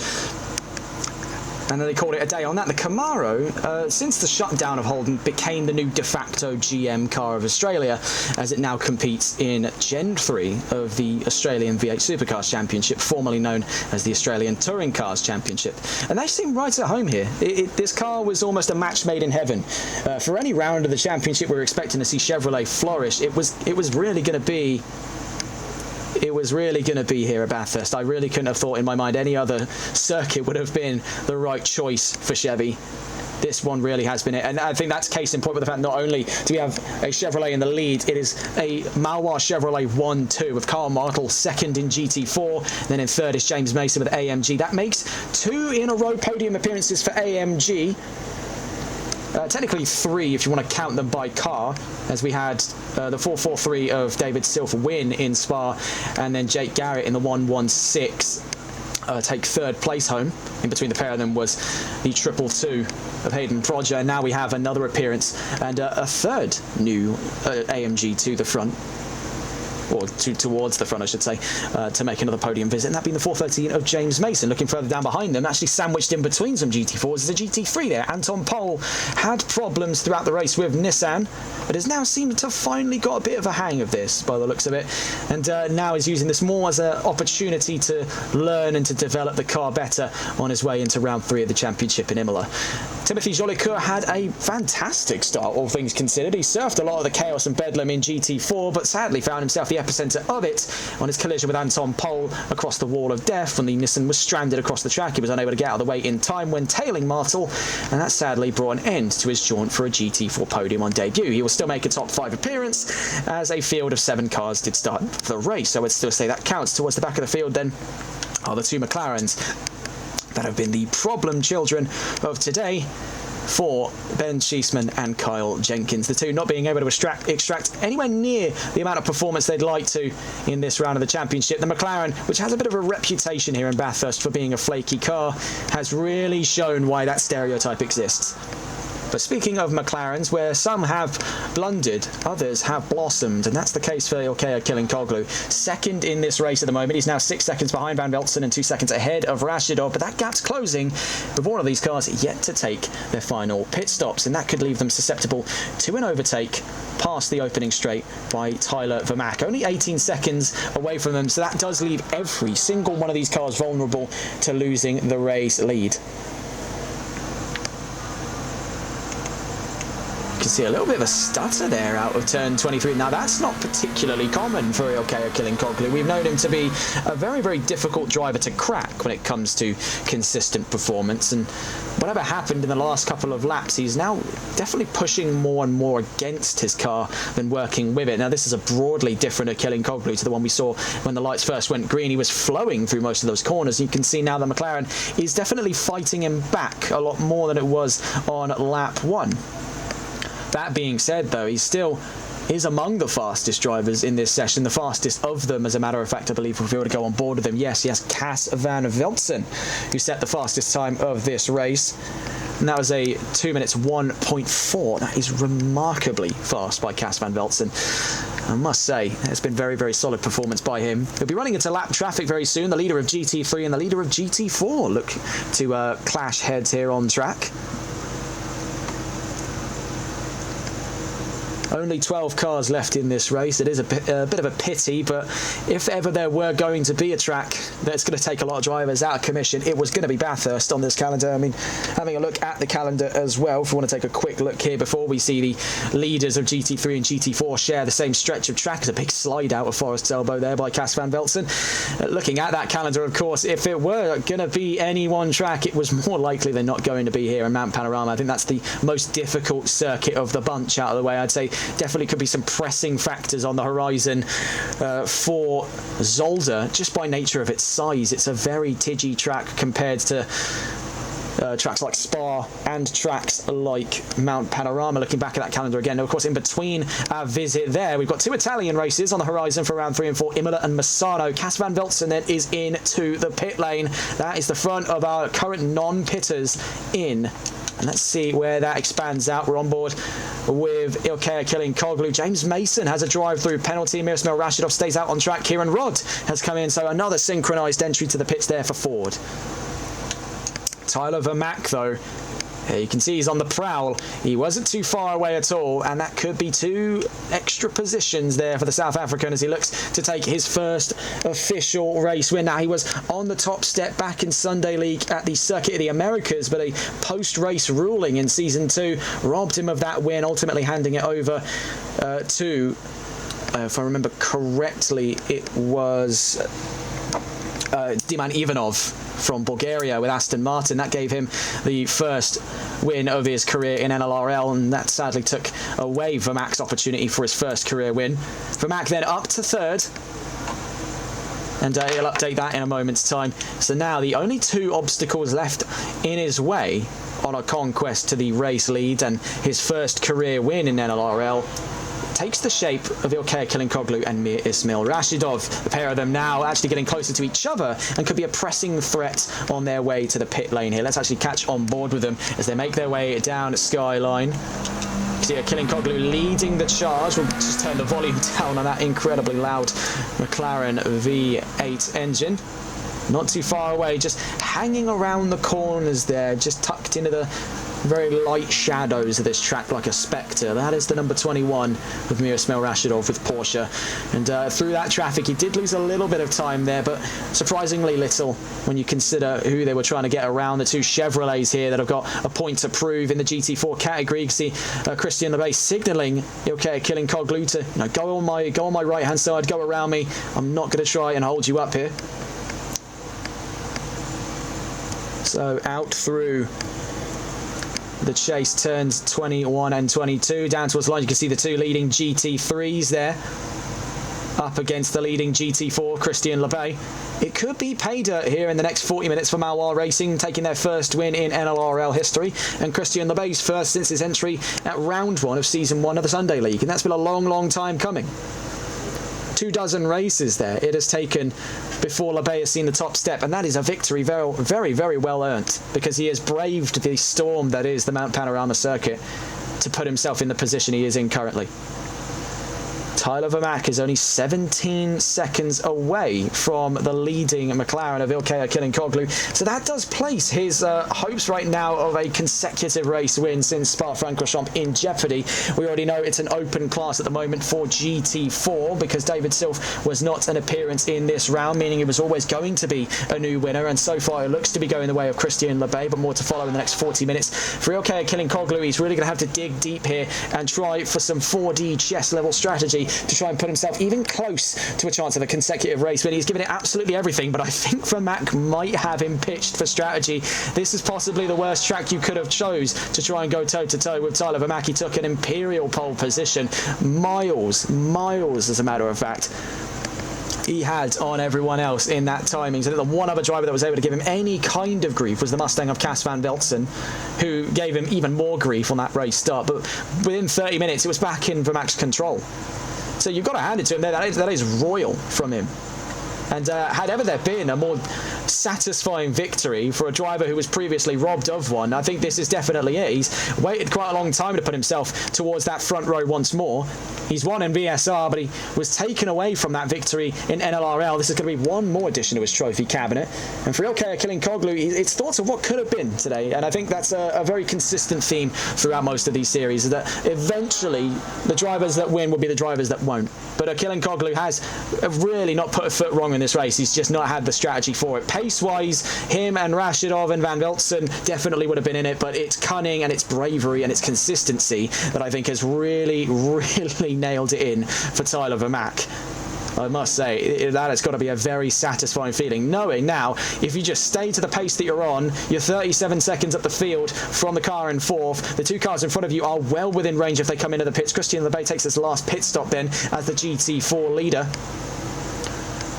That 21-second gap, so they're well within yield there when it comes to the overtake for pit strategy. That has got to be quite the satisfying feeling for Tyler Vermaak. We'll catch up with him in about 38 minutes' time.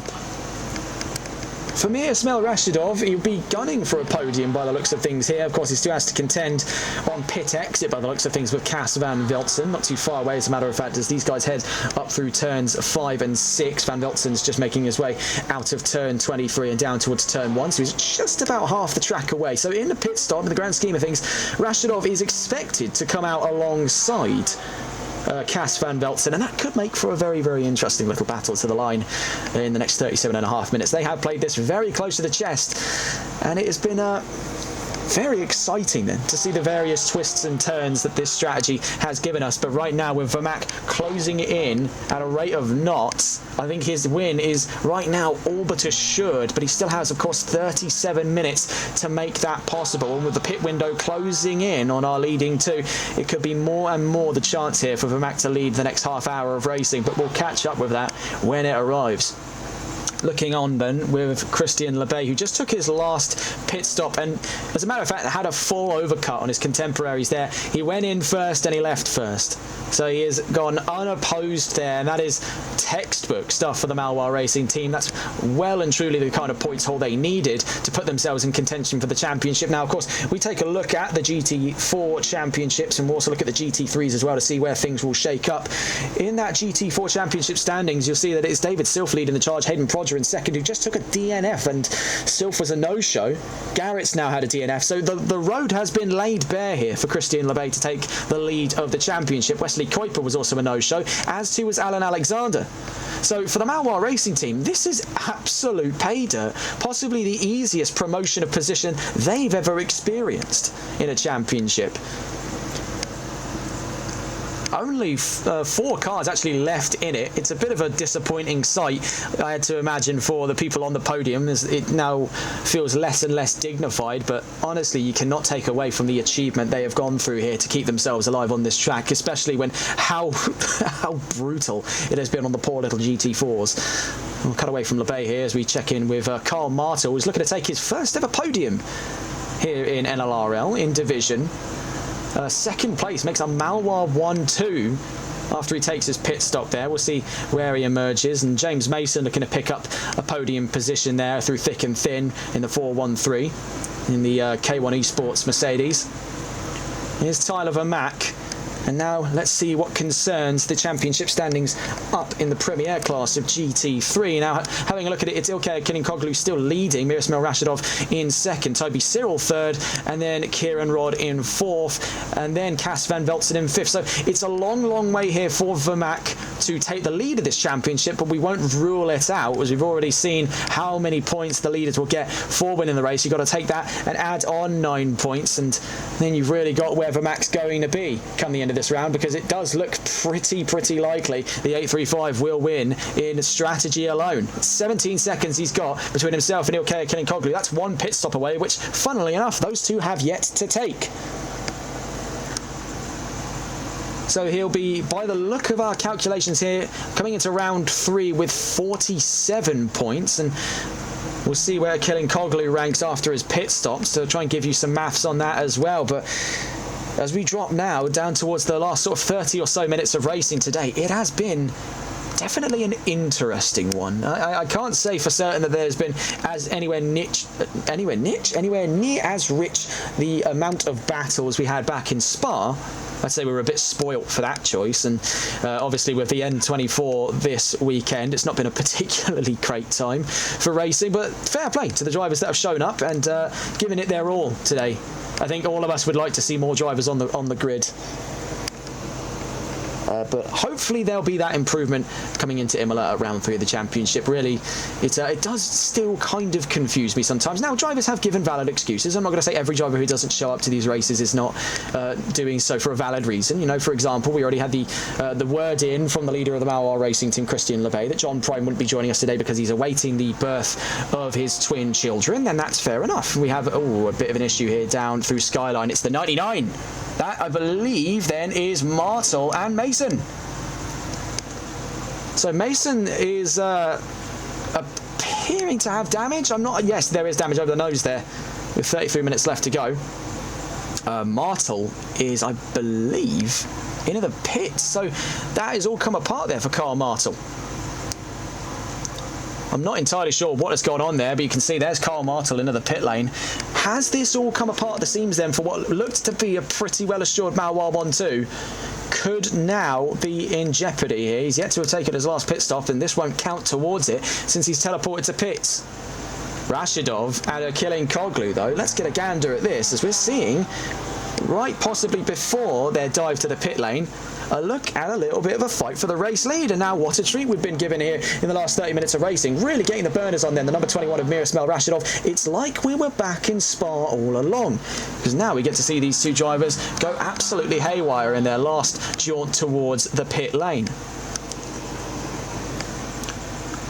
And so, really, the question there remains, who comes out on top in terms of this fight? Because strategy, both of them are pitched at the moment, unless something seriously wrong goes on for Tyler Vermaak. Though, right now, I think it probably would have happened by now on a track like Bathurst, but this is one of a few tracks we're told that he's got absolutely locked down, and really it's hard to fault a performance such as that. He's won at Bathurst before, he knows exactly what it takes to win at Bathurst.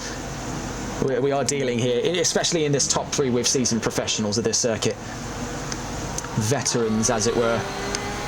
Watching with Rashidov, turn that engine note down as well, even though it is an absolute bit of ear candy.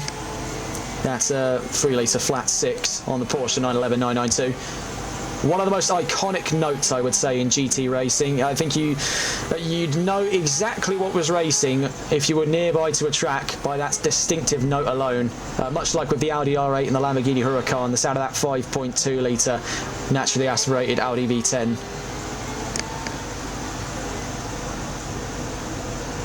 Ooh, but it's a bit wonky on the brakes there. He was trying to just keep things out of the wall. Definite bit of hesitation there for Miroslav Rashidov. You can see the pair of them now are really having to nurse their tyres back to good health here, just for one more burn before the pit lane, and then the track is theirs. The stage is set for their little battle for position. The 835 right now 15 seconds away. They're down into the chase, down at turns 21 and 22. This is in the fight for the lead of the race, though both of them look to be pitched at the moment under strategy.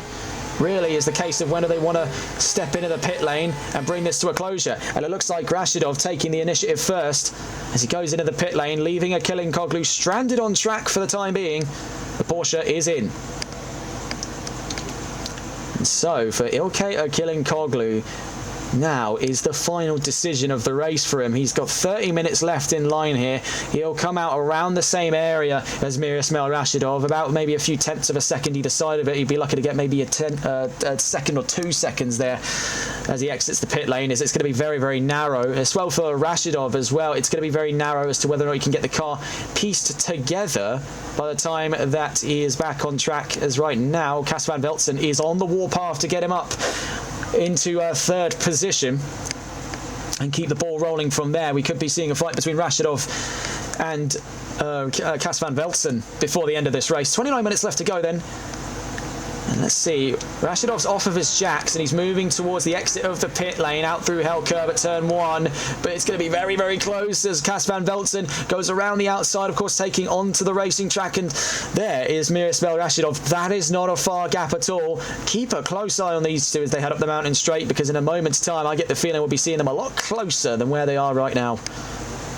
Timothy Jolicoeur back out on track, and fair play to him. It was a disastrous bit of accidents there that set him away from his first appearance to the podium, and very well done so if he could have done that on his debut. But really it is a story of perseverance here for Jolicoeur. It's all about gathering some more of that data to give him a much stronger run heading into Imola at round 3 of the championship, and fair play to him. It has definitely been a baptism of fire to make your debut into a field of competition such as this at a track like this, especially with the expectations of the team as well. Very nearly could have been a Malois 1-2. I think it may actually still be a Malois 1-2, despite what happened to Carl Martel. He was so far up the road. But right now, looking at pit strategy, James Mason, though, is he's actually 14 seconds up the road. So Carl Martel still has the 413 pitched for pit strategy, meaning, and fingers crossed, touch wood here, no more issues for him after that. It could very well be a Chevrolet 1-2. Not only would this be the second ever instance of a manufacturer 1-2 in NLRL history, the other being right here at Bathurst, as a matter of fact, in Season 2 of the Sunday League. That was between Ian Skeen and Christian LeBay, first and second for Aston Martin. So are we looking here at the premonitions for the second ever, I should say, manufacturers 1-2? Absolutely. And it'll also be on Malois 1-2. Smiles all round at the Canadian firm. Cas van Velzen and Mir Ismail Rashidov. You see, that gap's not dropped since they've exited the pit lane. It's still about 1.5 seconds between the pair of them here. It could get dicey because this is for podiums right now, and whenever Ilkay Achille Koglu does choose to take his final pit stop, this could even be for 2nd position in this race. Right now, he is giving it absolutely everything in his ability to try and forge even some semblance of a gap ahead of Tyler Vermaak. But eventually, by the looks of it, he's going to have to surrender to the notion that he's been out-strategied by Vermaak. 15 seconds and potentially closing. Now, this is normally where the Lexus tends to flounder a little bit, just as being a front-engine car, you have slightly less manoeuvrability to play with up against mid-engine and even rear-engine for that matter. But Vermaak has not let the gap dwindle, not by a lot at all. As a matter of fact, as he right now watching with Killing Koglu exits through turn 19, that gap is still at about just the low 15s, meaning that whenever Killing Koglu chooses to make that pit lane run, before he's off the jacks, he will have lost the position out. It would take an incredibly short pit lane run, which I believe are currently capped out at 20 seconds minimum. So he is increasingly vulnerable. When does he choose then to bite the bullet on this? Not this lap. I've still got one more in me, says Killing Koglu in the number 35. Kieran Rodd, sadly too far away from the action at the moment, but he could be joined by Killing Koglu for company, as he will be promoted by the looks of things potentially up to P4 in this race. Fair play to Ford. They have really given it their all, as to a Chevrolet. The American firms seem to really be in their element here. As we mentioned, of course, the 7th generation Mustang and the 6th generation Camaro are the basis for the 3rd generation of V8 Supercar in the Australian V8 Supercar Championship. So these are vehicles cherry-picked for their ability to tackle tracks like this with very, very little issue whatsoever. And I think that is your best example of such. The Chevrolets have had a bit of a rocky road, and that's due to the nature that, oh my word, we catch there Carl Martel up on 2 wheels doing his best impression of a stunt car, as it would be, or doing his best impression of, if some of you watch this and you get the reference there, Bumblebee in the original Michael Bay Transformers film, where he goes up on 2 wheels and becomes a 2008 Camaro. It is a bit of a somber note, I would say, because we're not in the realm here of any immediate battles. Of course, there is still that sort of DEFCON 2 status right now between Porsche and Ford for control of what is currently 3rd, could even be 2nd in a few laps' time here. They're still hotly awaiting the green light here to go hells for bells and take each other on their way to the checkered flag. Miroslav Rashidov is just playing this safe for the time being. He knows that Van Velzen's been on those tyres for a little bit longer. It means those tyres are going to start passing a lot quicker than his. The Ford and the Porsche, not particularly great for tyre conservation. Ford's a little bit more middle of the road than Porsche. Porsche actually had a very bad issue for tyre conservation. This is an issue that Miroslav Rashidov hasn't had to put up with anywhere near as much. And it comes to be the case as well, and we've studied Porsche drivers for a while here on TRTN, is that if you play into the hands of the car here, you're not going to have anywhere near as much issues. The main quarrel everyone seems to have is tyre conservation, and this is coming from people who have moved from the M4, for example, to the 911. The 911 it's not a car you can drive like any other car, because it's not like any other car. Just in general, there's one other vehicle in the entirety of Assetto Corsa that was not manufactured by Porsche that shares this problem, and it's the Alpine A110, and it is such a pity that no one chose that in GT4, but we understand why. In a straight line, it gets massacred. It's the same 2-litre engine you find in a Renault Megane 250 RS. But it is a remarkably lightweight chassis, and we've seen already that in the right hands, in the right place at the right time, lightweights can do quite a bit of magic in GT4. It's just a pity then that this weren't the place for some of our lightweight cars like Palmer and like Proger. Back up into GT3 for the time being. You see, that's Carl Martel, who was up on 2 wheels last lap at this very location. Kieran Rodd passes him up there, lapping the Camaro, the 2 icons of Bathurst, so it seems at the moment, on their way down towards turn 23. Cas Van Velzen has actually been able to push a gap ahead here. It was about the 2-second barrier between himself and Rashidov. He's found an extra second over the course of the last half of a lap, and he could be slowly securing his bid here for a front row finish, so he'll finish net neutral after qualifying second. Really, oh, you can see it is chock-a-block traffic here, and right now Tyler Vermaak is actually gaining more and more time to Killing Koglu. We're watching from the perspective here of Christian Lepage. You can hear us over the sound of that incredibly loud 6.2 litre Chevrolet LT1 engine, as the cameras would like to readjust here. We were watching with Christian Lebay as he was caught quite firmly in the midst of traffic with the GT3s. Tyler Vermack there, we see ahead of him. And there's Christian Lebay. Ilkay Killing-Koglu having just got out in front of Timothy Jolicoeur.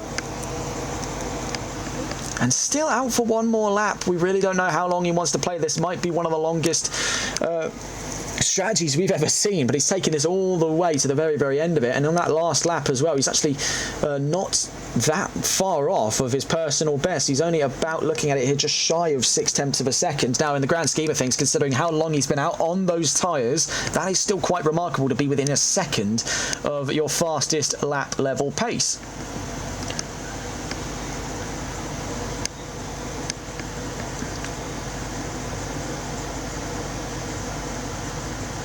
Van Velzen then down through turn 23. Rashidov now 4 seconds down the road. The gap is dwindling for Porsche. Something is terribly, terribly wrong. It's a 202.5 to a 203.3 between Van Velzen and Rashidov, to the benefit of the Ford. We'll stay on board with Cas Van Velzen for the time being. We'll be back in just a moment's time.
Still on with Cas Van Velzen, then the number 420 looking to inherit second. Now we're still yet to see, by the looks of our radars here, the number 35 take a look at the pit lane. I mean, it's, you must respect at this point the commitment to such a bizarre strategy for Ilkay Killing-Koglu. He's trying to outlive Vermack at this point. And for Tyler Vermack, it's really just a case, keep your head down, keep it in the 203s or below, and the race is functionally yours to take. Or is there perhaps something we're not privy to in the court of Ilkay Killing-Koglu that the McLaren driver has yet to let us in on? But whatever it is a bizarre war of strategy more so than anything. What we are seeing here in the, well, taking the form of an elaborate motor race over the course of 2 hours has been probably one of the longest games of chess we've ever seen on TRTN, and it is genuinely quite bizarre. But this is what happens when you have two pretty solid strategists go head to head. You end up in these fights here where the race is won and lost on a very small stretch of the tarmac. In fact, some can make the argument the race isn't even won on track when you've got drivers who can perform this naturally on it. Whether or not that's considered really a bit of a nuclear take is up to your deciding, at the viewers at home. But we're back on board then with Mir Ismail Rashidov. 5 seconds now away from Cas Van Velzen. He has been a little bit stumped there by the performance of the Ford. I don't think he was expecting Van Velzen to have such a spring in his step and be so fleet of foot out of the pit lane, but he has made very light work of that. Rashidov was expecting more to have the advantage as the one on brand new tyres, but you can't fool me twice, says Cas Van Velzen. Now, number 420 has really took off in its stead now. 18 minutes left to go then, and we're still wondering what is the strategy for Ilkay Killing-Koglu. It's 49 laps in now, and he's still not taken his second of 2 available pit stops. Does he know that there are 2 pit stops in this championship? Perhaps so. Oh, that's trouble. Hang on a second. We've got the yellow flags out, and it's down at the chase as we cut across. At the moment, it was the number 69. That's Timothy Jolicoeur with Malois Racing. That is big, big trouble. We just catch here James Mason's not going to be arguing with that whatsoever, because that's a 3-second place. on the grounds that Chevrolet can't get out in time. Let's quickly see here. That's problems for Timothy Jolicoeur. On debut there, it's all gone asunder. He's off of the podium and then off once more. Sorry, we had them mixed up there with Karl Martel, who has since replaced him for second place. It's just more trouble then for Jolicoeur, and that is a pity. For his debut, he has definitely given us an interesting performance to take home, but sadly couldn't be there with his contemporaries at Malois Racing to put themselves on the podium for a Malois 1-2-3. But, you know, complaining that, oh, we only managed to get a 1-2 instead of a 1-2-3, you know, it's a little bit, oh, my steak's too buttery, my lobster is too fresh. You know, it's you got to take what you got here, and it's still very, very good. Because right now, they're looking at a Chevy 1-2, the second ever manufacturer 1-2 in NLRL history. And then once more, you're looking at a, Malois Racing 1-2. So they're not going to be that upset. Of course, Jolicoeur still looking to impress as the newest signing for the Canadian racing team. But still, it is a mixed emotion, let's put it that way. I think we're running out of words to say, really, because well, it's definitely been a race unlike any other, to put it nicely. Because well, we've not really seen this many drivers crash before, and that's no offence to them. It is Bathurst, after all. I mean, this is kind of throwing them in at the wolves here and expecting them not to be shredded. It's one of those tracks, much like Nürburgring for that matter as well. And of course, that was, hate to say it, sound like a bit of a broken record, but that is exactly what Kevin Estre once described this track as. Was one part's Nürburgring, the other part's Macau. Number 61 in trouble, though. That is Kieran Rodd to the back of the top 5. Big trouble for the Mustang. Could he be losing out positions here with a bit of damage over the nose? Now he went asunder down through Skyline Hill. And there is damage to that front aero. We'll catch on board with him here to see if there's damage to the steering. That doesn't seem to be a problem for him right now. And he'll be able to take home at least the fact that he'll be in the top 5. For Kieran Rodd, that is a bit of trouble on the way. Now, our mic sensitivity settings is through the roof today, and I blame that air conditioner, but there's no way we were going to go live today and in 33-degree weather in our commentary box with the PC and Xbox running, with the windows very barely cracked, and not have the air conditioner on, because I would have melted into a puddle in my office chair had I chose to record without it. So apologies for the viewers at home, a little bit disgruntled with the constant whirring of the air conditioner in the background, but it was either that or I changed state of matter, and I would like to choose the former. Cas van Veltzen then 5.3 seconds up the road from me, Ismail Rashidov. As we head around Solman and McPhillamy.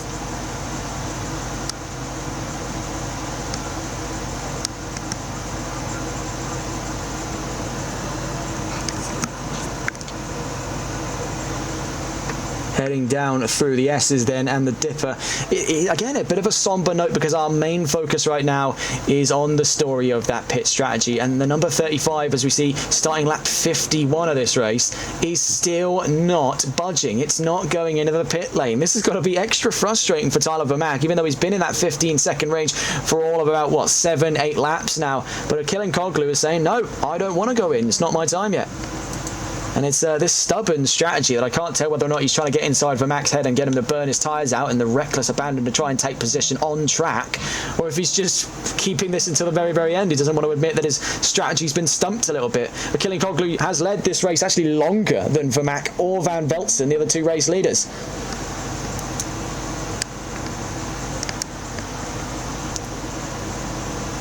Really, you've got to start wondering, how on earth does he do it?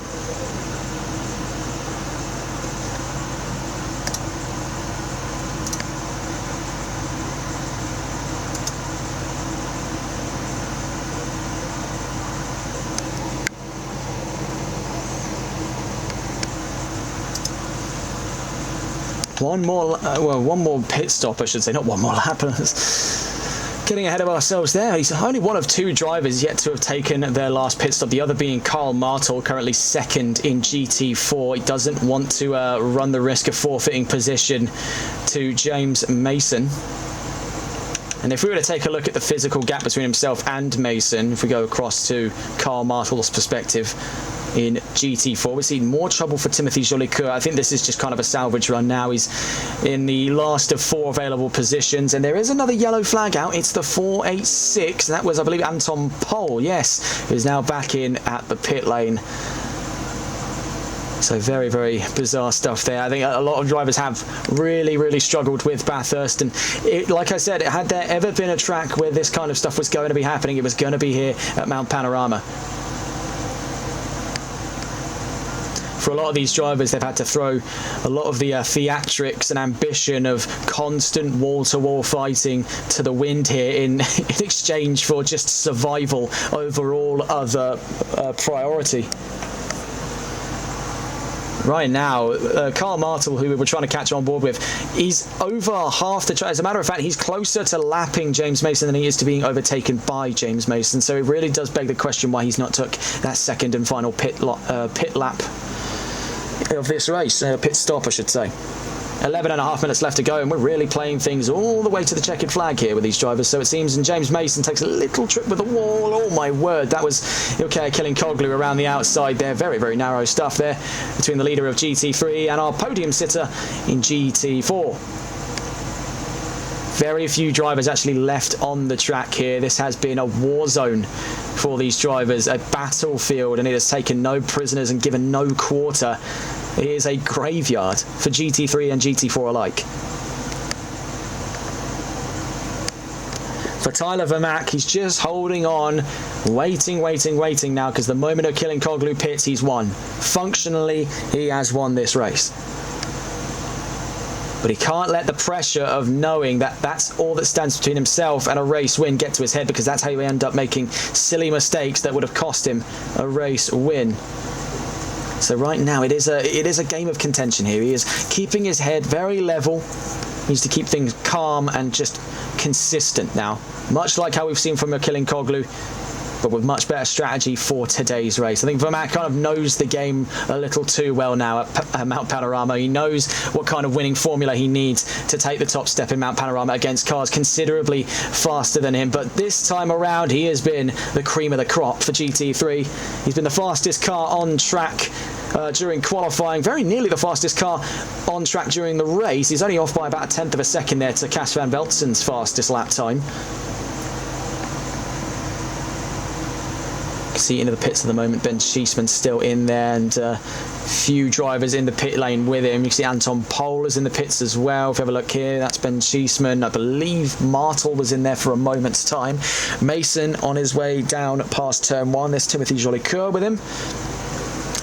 Sadly, I don't believe this is actually for position. You can see there, indicated by the orange text above, over James Mason's name, is the fact that this is not necessarily for position, as he's already a lap ahead. This was actually going to be to unlap himself from Mason in the 413, as Vermaak makes his way past Timothy Jolicoeur. He gives way there before the cuttings at turns 3 and 4. Christian Lebay still holding strong here. 9 minutes to the checkered flag, and it looks all but assured for his first race win. And though it's come through very interesting circumstances, that does not diminish the effort and achievement of what he has done today here, as he is looking to shape NLRL history, especially in his own image of it, as he is now going to take his first race win down in GT4.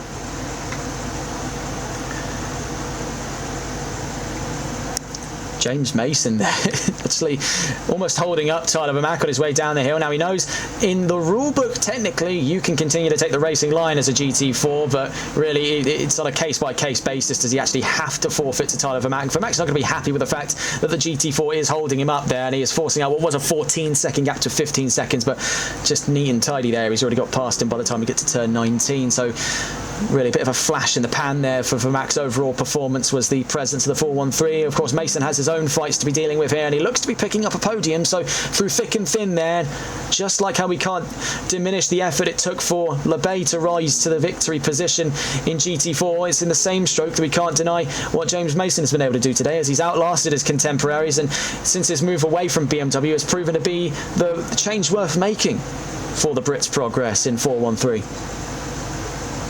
And there's Tyler Vermack who got up ahead of him.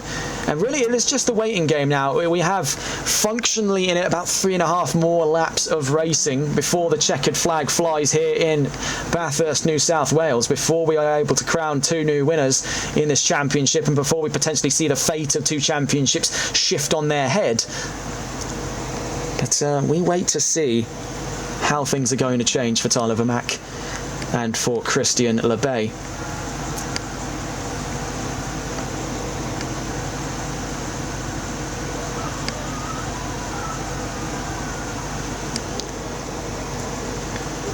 Now, to any of you in chat still concerned about the audio, this is kind of an issue I'm making up on my own because we've not actually had anyone say that the audio has been bad, but we've been able to pick this up on the audio equipment that we've got here on OBS, that it is like at a constant noise gate at the moment, that we are picking up the sound of the air conditioning unit. We will be checking the footage after this race just to see if that is a problem, and then hopefully by the time we get to Imola or whenever we're next live, actually that'll be in Valencia this Wednesday coming at VSR for the last sprint round of the championship. Hopefully that'll all be fixed, or hopefully the weather will get colder. It's really whichever comes first. Miroslav Rashidov then up ahead of Karl Martel.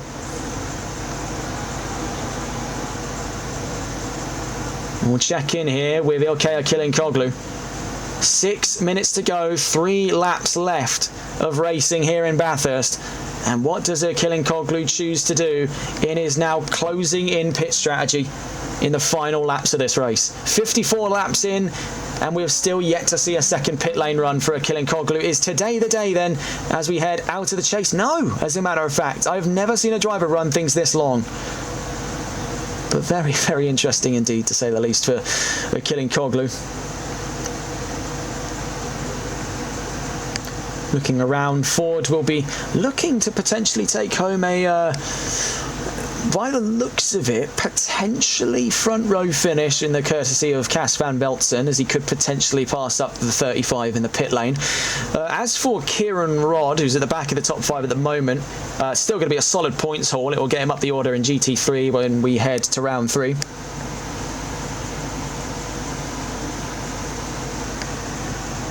But I don't know if that'll be a position change for him when the 35 comes in. I think it's just a little too far up the road for him at the moment. That is not to take away from what Kieran Rodd's been able to do today, because as we've seen, pretty much every single driver, bar a very select few, enough to count on one hand, have properly struggled around this track. And even the most astute and experienced drivers are going to dread this being on a calendar. I think the only person who was grinning ear to ear to see Mount Panorama on a calendar is me, because this is genuinely the most entertaining track we get. And even on a smaller grid like this, we've been able to see a fair share of interesting things go on. I mean, probably chief among them is that big collision on the wall of death between Anton Pol and Timothy Jolicoeur in GT3 and GT4. I mean, that was a big shunt. One of the biggest crashes I think we've seen there. Car fully up off of all 4 wheels, flying from the impact, reeling from it. In the battle of Van Velzen v Rashidov, it has now continued to expand out past its previous threshold, now up to 8.5 seconds in the favour of Cas van Velzen. But as he catches up here to Timothy Jolicoeur, oh, it's very nearly problems there, very nearly problems. That was but mere moments away from certain contact. Van Velzen then up ahead of Jolicoeur. As you can see, the Chevrolet stepped around massively, but managed to keep things in the clear and narrow out past the Dipper. That could have gotten a very hairy for the number 69. So out through turn 18 goes Cas van Velzen. 3 minutes, just under 4 as a matter of fact, left to go. And still yet to have taken his last pit stop is Ilkay Akilinkoglu.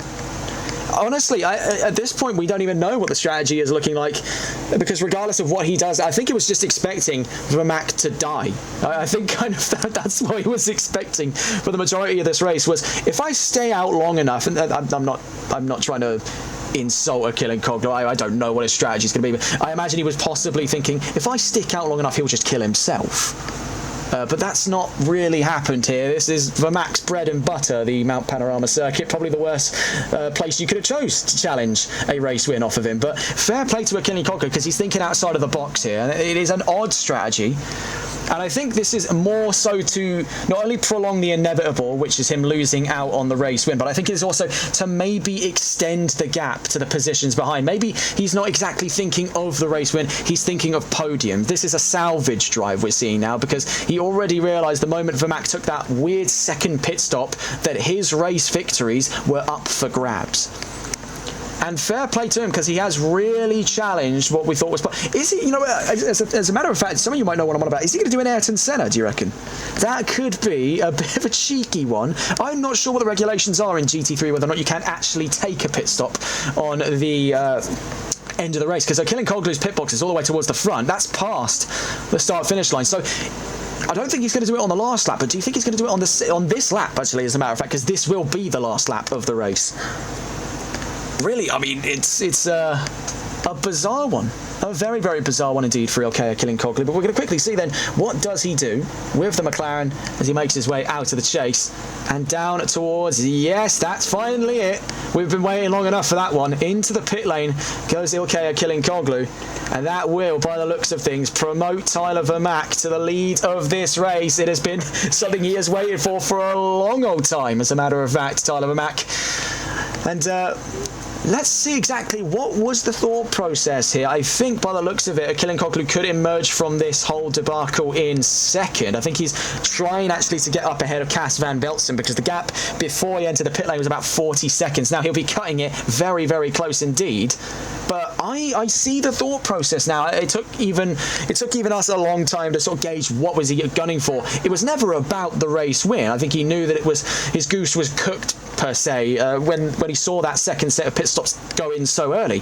This is now about taking that front row off of Cas van Velzen, because he's out past the timing line and he's still not off the jacks. So I think for Killinkoglu, he wasn't expecting the pit to take that long, but is a podium as he makes his way out of the pit lane. He looks to join alongside Miroslav Rashidov, as a matter of fact. You can see the Porsche just emerging behind Ilkay Killinkoglu. Okay then, Mr. Killinkoglu, we see the game you're playing now. It is about podiums. While he may not be able to take the race win today and go tit for tat really when it comes to race wins consecutive since his opening race at Spa, he has, however, clinched a podium. And as a matter of fact, if we take a look then at the timetable for, we're looking here in qualifying, this was kind of always the strategy. He knew that everyone was doing different strategies around him and he just wanted to hold on to the position he started this race in. Wishful Winnings asking, did you have to take tyres? I'm pretty sure regulations for this championship mandate only fuel, giving you an open tyre strategy. We're on board though with Tyler Vermaak, as he is but mere moments away to finally returning to the top step. No stewards involved, no investigation necessary, as he is but moments away from the checkered flag here in Mount Panorama to go on to win his very first race here in NLRL and have that result stick. He missed out on the opportunity at the Circuit of the Americas all the way back in the Sunday League. He won't have to wait a moment more, as heading out past turn 23, Tyler Vermaak becomes NLRL's first ever South African race winner. History-defining performance by the 835. Very, very well done. Unbelievable stuff there. Ruthless pace from the 835 has nipped it in the bud for him there. His first ever in NLRL history. And as we check in here, the number 420 of Cas van Velzen will take home the position he started this race from. Killinkoglu and Rashidov, though, look very close to the line here, but I think it's just going to go in the direction of the McLaren. It's Ford on the front row, courtesy of Cas van Velzen. Let's quickly catch here. As a matter of fact, whereabouts are they? Killinkoglu third, Miroslav Rashidov narrowly misses out on a podium finish. You can see the pangs of frustration there. He was this close. He was thinking this close. Chestnut checkers for Killinkoglu, but ultimately finishes where he started the whole debacle off. He's done very well, though, to keep things in the clear and narrow. Let's try and catch on board then with some of the other drivers to the line here. Let's see if we can catch on board. Where's the 69? That is Timothy Jolicoeur. Fought through thick and thin there. Will finish provisionally last in category for the front-running drivers of GT4, the ones that didn't DNF. But you've got to look at the silver lining to any dark cloud. He still finished in the points there. No DNFs on debut. And inside the top 5. Isn't that always a treat? Carl Martel then, second place for Malois Racing. And the cherry to top the cake make here will be arriving shortly. A 132nd penalty for Karl Martel. Is that a free podium for the 4-1-3? I don't think so. So, Kyle Jenkins down to the line there from 11th. Let's catch on board, though, with history in the making. Just as Tyler Vermaak had to wait his very merry time for a race win in NLRL, this one has had to wait tenfold. He's gone 2 seasons in the Sunday League and now 2 rounds into the Solo Multiclass Endurance Championship before we saw him at the top step. The Canadian flag will ring true at the top step of the GT4 podium as Christian Lebay, for the first time in NLRL history, wins in the Solo Multiclass Endurance. A fantastic result, a Malois 1-2 finish. You can see the death toll of the drivers we missed out on. Jake Garrett, Hayden Prodger, Harry Palmer and Anton Pohl technically didn't finish, but also finished in 10th. Bit of a weird one there, might be a bit of a bug on the menus. That also gives us, I'm pretty sure, now I have to consult my my archives for this, but I'm pretty sure we've just seen the second ever manufacturer 1-2, that came from Chevrolet. The first ever South African winner in NLRL history, that was Tyler Vermaak in the 835 in GT3. And I'm pretty certain, now bear with me a moment whilst we check this. Yes, we've also just seen the first ever Canadian race winner. And admittedly, yes, it's a category win, but it counts just as much when you finish 6th overall in a GT4. Christian Lebay becomes the first Canadian race winner in NLRL history. So records all round from top to bottom there. A very, very interesting race indeed. I think we've been using that word like it's going out of fashion, but really what other words do exist in the vernacular of the English dictionary to give you such a description of Bathurst? Interesting really is the one that cuts the mustard on that. What a race then. Christian Lebay wins in GT4 and Tyler Vermaak wins in GT3. Cas Van Velzen and Ilkay Kilinkoglu make the podium, with Van Velzen taking the fastest lap of the race. Karl Martel and James Mason make the podium for GT4 with a Malois 1-2 finish, the second ever manufacturer's finish coming from Chevrolet. The first 1-2 we ever saw here was in Season 2, Round 3 of the NLRL Sunday League, courtesy of Aston Martin, with Ian Skeen winning the race and Christian Lebay, who you see on screen here, behind the wheel of his 119 Aston Martin V12 Vantage, taking second place ahead of the Season 2 champion, Jason Bush. Well, history in the making. We would like to thank our sponsors at Malois Transport, who proudly sponsor the NLRL Console Endurance Series. They sponsored as well, and they also sponsor the Sunday League, and they sponsor this very series here, the Solo Multiclass Endurance Championship for 2025. They've also sponsored our works here on TRTN for the coverage of NLRL events, and they have been a very, very trusty sponsor of ours, and it wouldn't be possible to bring you these broadcasts week in, week out without them. They have been a very, very great help indeed. A very well done then to our 2 race winners of today, as well as our podium sitters in GT3 and GT4. That's all from us here on TRTM. Have a wonderful rest of your evening then, and take care. Good night.